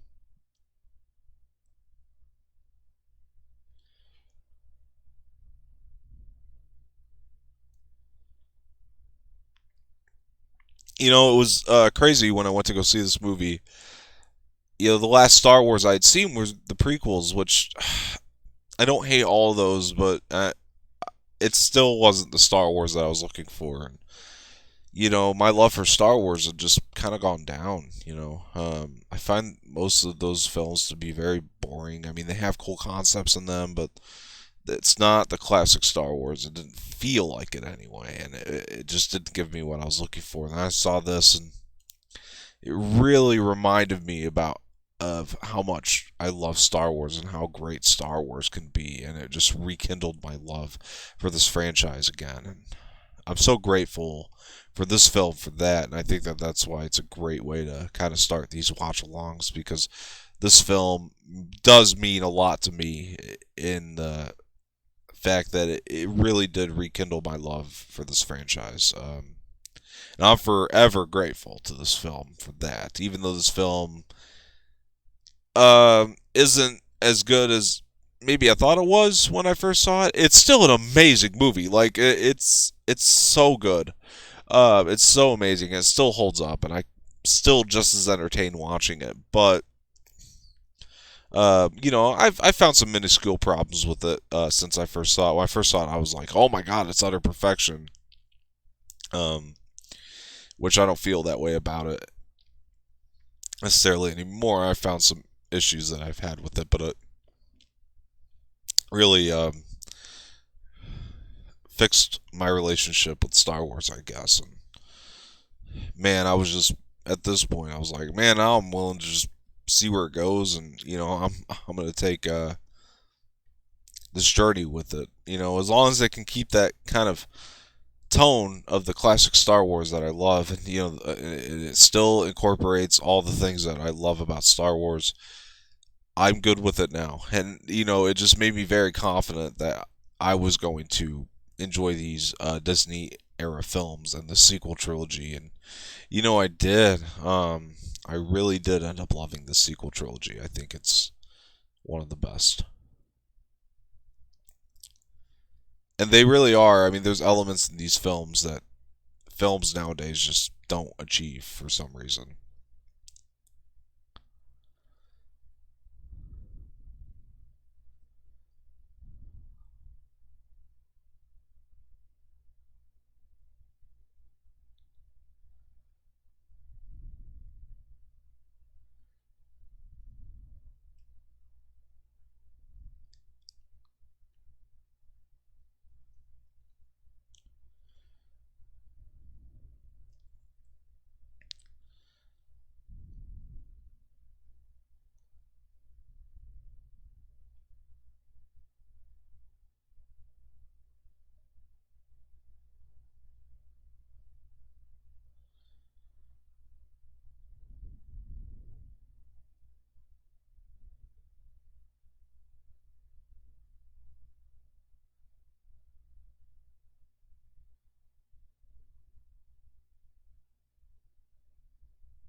This is great stuff coming up here. I love Hansi and his son. I like the way Harrison Ford plays this.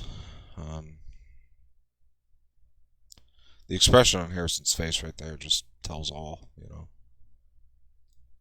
It's a very, very good dramatic scene in this film, and man, I love it. And, and right there's the reveal that his name was Ben, but we've kind of drifted away from that space battle, which is, I think, what makes it one of the more weak ones in the series. It's like we spent so much time away from it, so it's kind of hard to judge it as a space battle, one of these films. But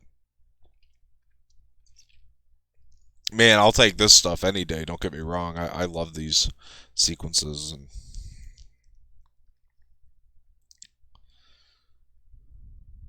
yeah, this is amazing acting by Adam Driver as well. Um, just seeing this moment to be just verified that this kid's gonna be huge, and he's getting there. I mean, Adam Driver, he's been nominated for an Oscar twice now, and after this, and he's so good in this moment with the you feel how torn apart he is and how conflicted he is in this moment, and I like a good conflicted villain. I'm not gonna lie to you, and it's one of the things that makes this character so much more complex to me than most of the villains that we've seen in the past.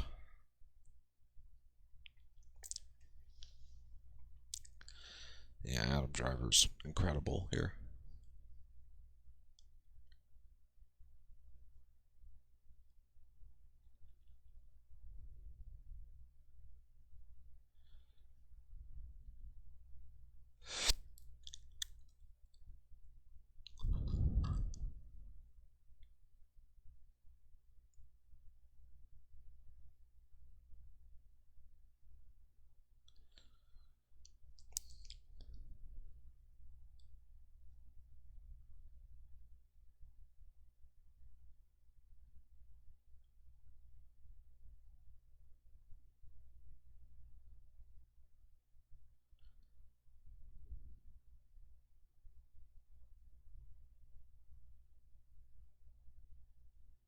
Yeah, look at that performance. I'm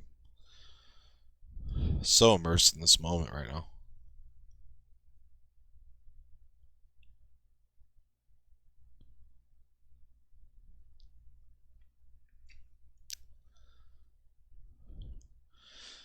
maybe the death of Han. It was very heartbreaking. Don't get me wrong. When he does this right here, but boy, did I see it coming from a mile away. Maybe it could have been executed better in the sense that it could have been more of a shocker. But I saw it coming right here.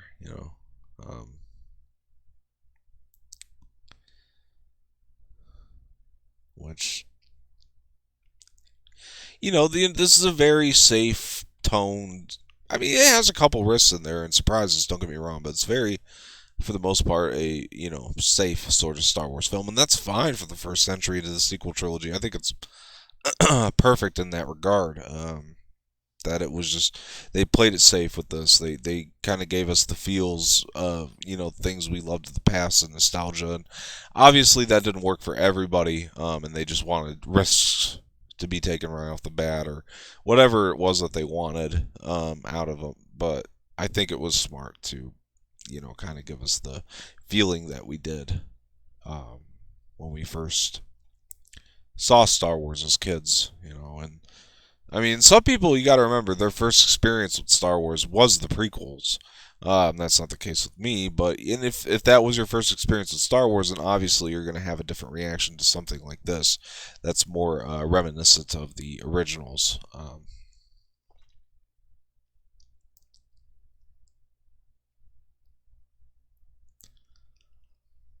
I get it,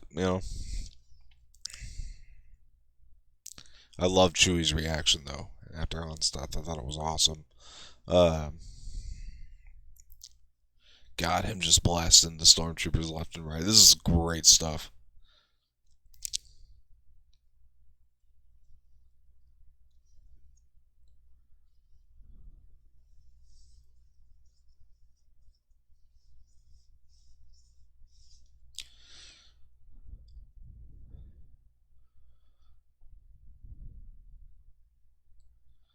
I love the look that Kylo Ren gives Finn. He knows it's FN 2187 right there.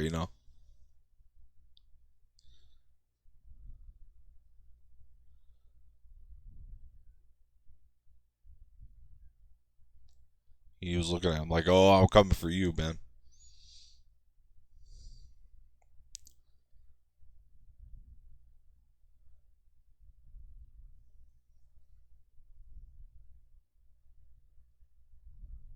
I like this. And the visuals, the aesthetic of the scene is just the best. It's so awesome. I like that. We're not done yet. Oh, he delivers this line so well.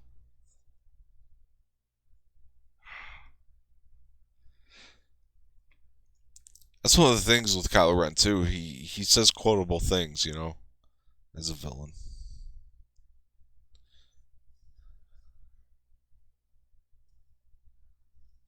I saw that in the theater. I was like, damn, crazy.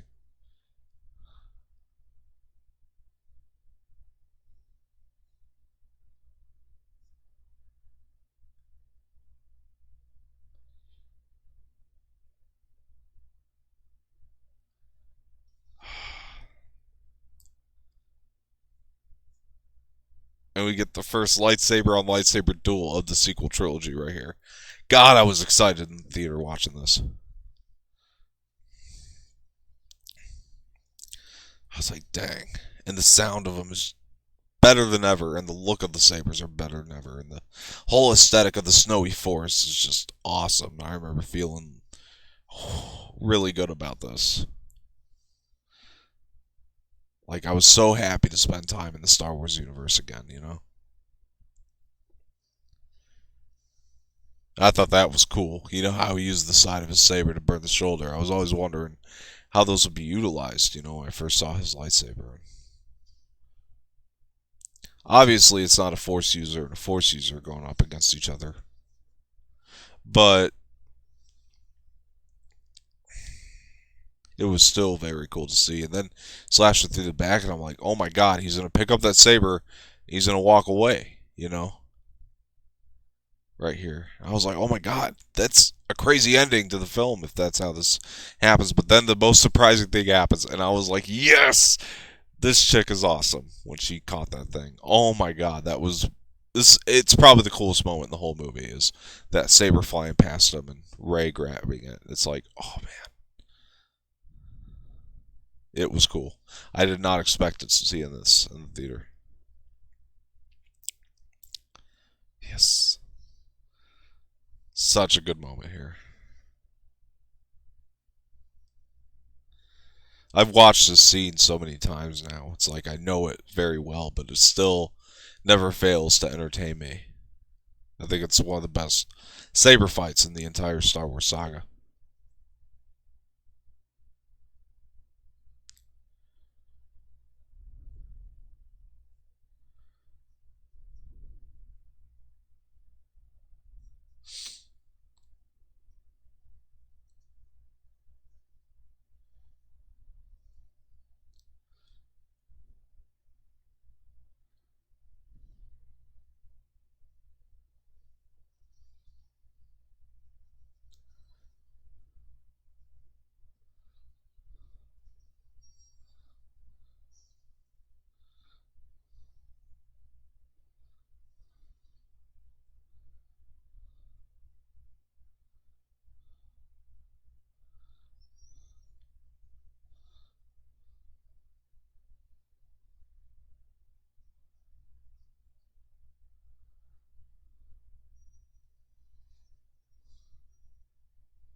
This latter half of the space battle was a little more entertaining than the first half of it, obviously, but and you get to see, I do like the visuals from the cockpits of the X-wings. I thought that was cool.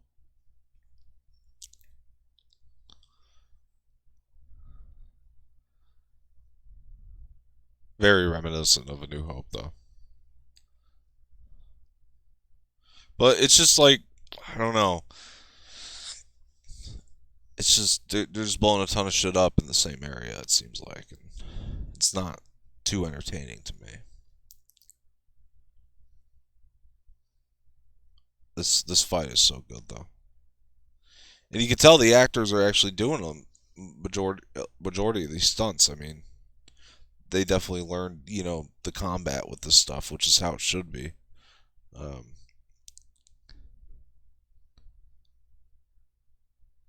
Even though Rey's combat is supposed to look sloppy because she's never done this.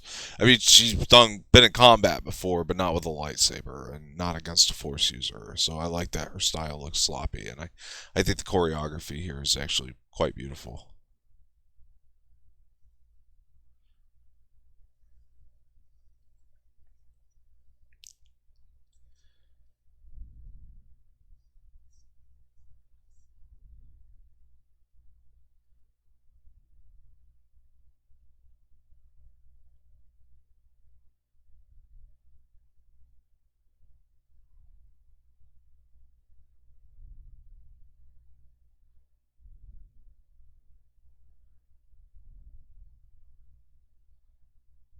Such a cool visual moment right there. And here she is breaking out, with the Force, and I love this.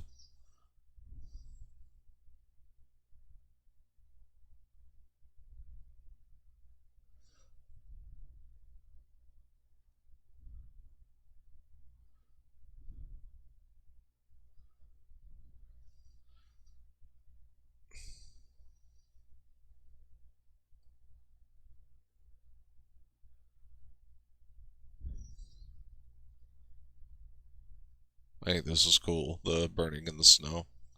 Just she's got him struggling now. Really taps into the Force. I love the how she slashes him here. Right there. That is such a dope shot. Really cool move.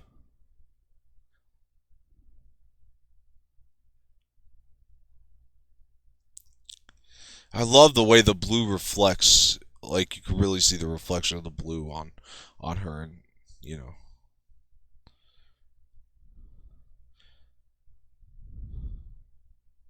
it's such a gorgeous shot.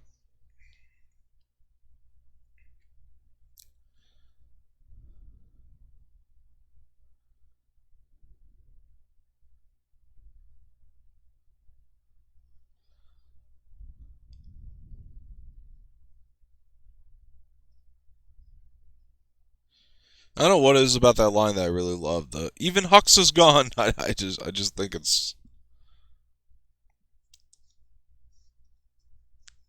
maybe it solidifies that Hux obviously has a important role in the sorry First Order.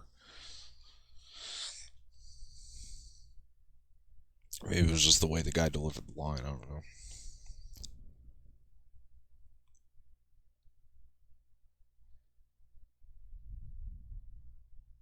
I like the way they just kind of leave it open. It's like obviously Ray hasn't seen the last of Kylo, and you know there will be a rematch one day, or and there's more to come with their story.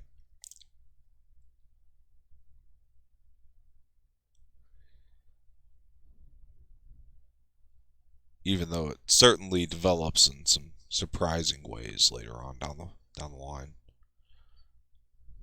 Chewie coming to get him with the Falcons is pretty cool.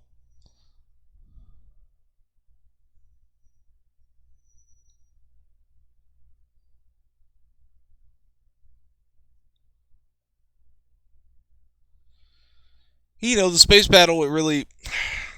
I do like the look of the explosion, though, here. I think it's pretty awesome. But the space battle, it's one of the weaker ones. Definitely in the, Star Wars universe. I think it could have been extended a little longer, and we could have seen more of it. But hey, it is what it is.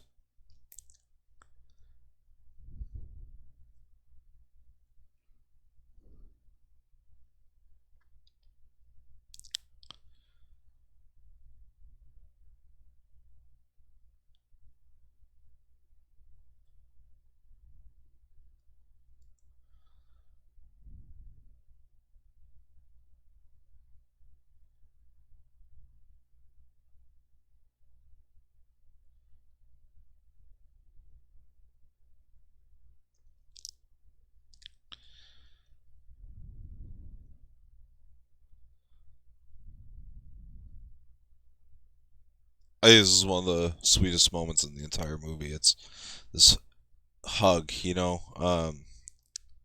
both of them, inhibit Force abilities. Even though we never really seen Leia go full on Force, we know that she is a Skywalker, so she feels Han's death through the Force, and Rey, knows of Han's death. She witnessed it, and these two people, at this point, I think are the only ones that know what they know. So they, well, except for Finn, who's unconscious, and so they latch onto each other. I thought that was a really sweet moment. And here's sort of the resurrection of R2D2, which never really understood why R2 went down. I guess he went into depression. R2's always had human characteristics, so it makes sense.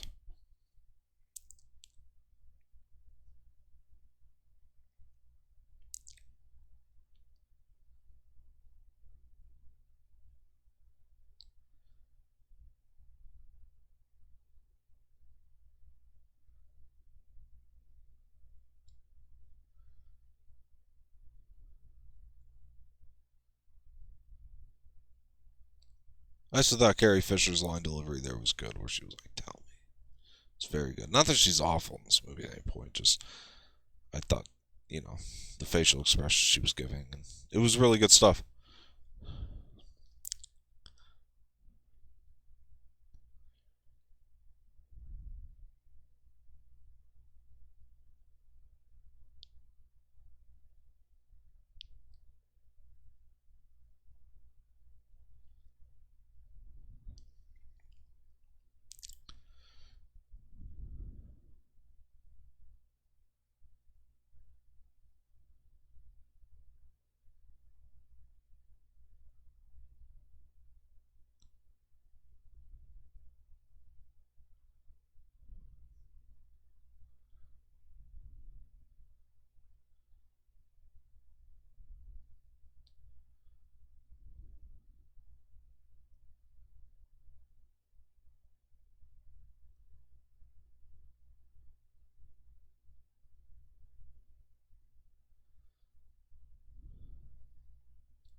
Obviously, this is a little bit later, sometime later, and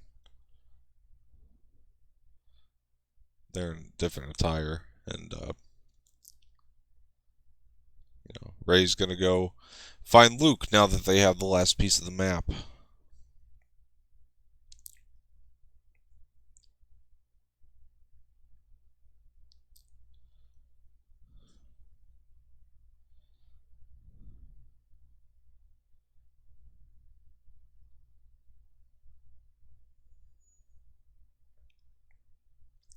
Maybe the reason that R2 was down is because maybe he just found it easier to not give that piece of the map away.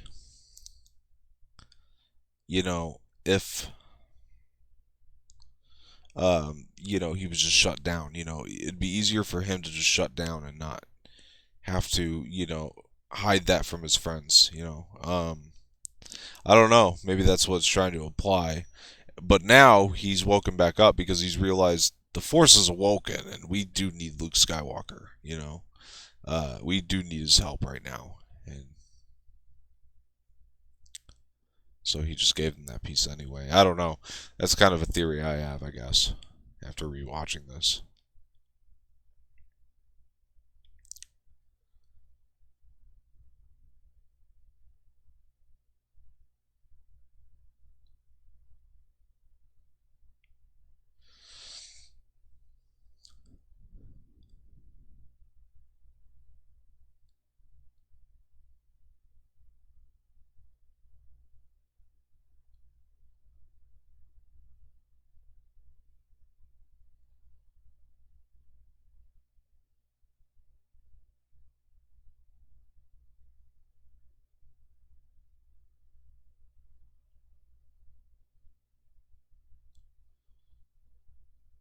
I love Octo. It's actually one of my favorite planets in the Star Wars universe.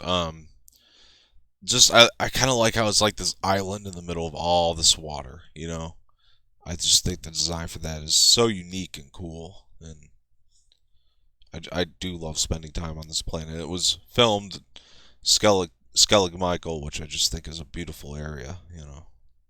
Just beautiful scenery, and the aesthetic here is great. And maybe it's because I grew up on a river that kind of had this, in a place where we kind of had this sort of bleak, weather, I guess.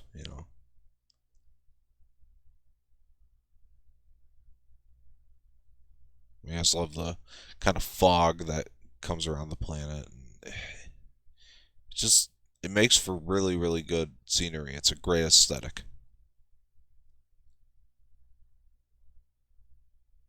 And there's the reveal of Luke Skywalker. I remember sitting in the theater and going, "Oh my gosh, I can't believe I'm looking at Luke Skywalker again." That was just the effect it had on me. Didn't matter that he got older and fatter. It was just it's Luke. And that was the feeling that came over me, and I got chills and goosebumps. And her holding out that Skywalker saber to him and being like, "Oh my gosh, what is going to happen next?" No idea that this is going to be the end of the film because, boy, I could have watched it, for a lot longer at this point.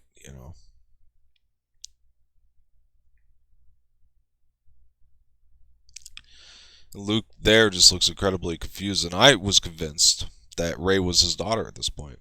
Directed by J.J. Abrams. Okay, guys, woo! That was the Star Wars Episode VII, The Force Awakens watch along. What a great way to celebrate May 4th, and I really do appreciate you guys joining me and celebrating with me. It's awesome. Um, so overall, that is still a fantastic film. I think it holds up really, really well. What do you guys think of the film? Let me know in the comments below. And guys, I should mention, again, I know I feel like I say this every time, but follow me on the social media platforms down below and use the hashtag Dom's Corner if you want to have a discussion here. And I will read those comments or questions out on the show, and I will answer them here. It's that simple. It's free. It's easy to do. So just hop on those social media platforms, follow me, follow the Anorax pages, or whoever, and just post on our pages and just use that hashtag Dom's Corner. And I will search for those weekly, and I will gather those questions and comments and read them off here and answer them. I think that's something that could be a lot of fun to hop in on the discussion. Yeah, comment on anything you want, movie-wise, TV show-wise, anything. and I'll be happy to do so. And I'm also going to try to pick some top comments from each show. But yeah, this was an incredible way to celebrate May 4th, and I couldn't think of a better way to do so. So I really do thank you guys for tuning into this today. This has been a lot of fun. Um, yeah, but this film just really still held up, and I'm so glad I got to watch it again. It's still a lot of fun, and I really do hope that you guys enjoyed it. So I'll go ahead while the credits are rolling. I'll say the things that I need to say. Please like this video, subscribe to the channel, share this with your friends. I would really appreciate it. And thank you guys very, very much for joining me in the Star Wars Episode VII, The Force Awakens watch along. I can't wait to do another stream, and it's been a pleasure being joined by you today. I've been Dom Martino. This has been Dom's Corner, and I'll see you next week, guys. Thanks. Bye.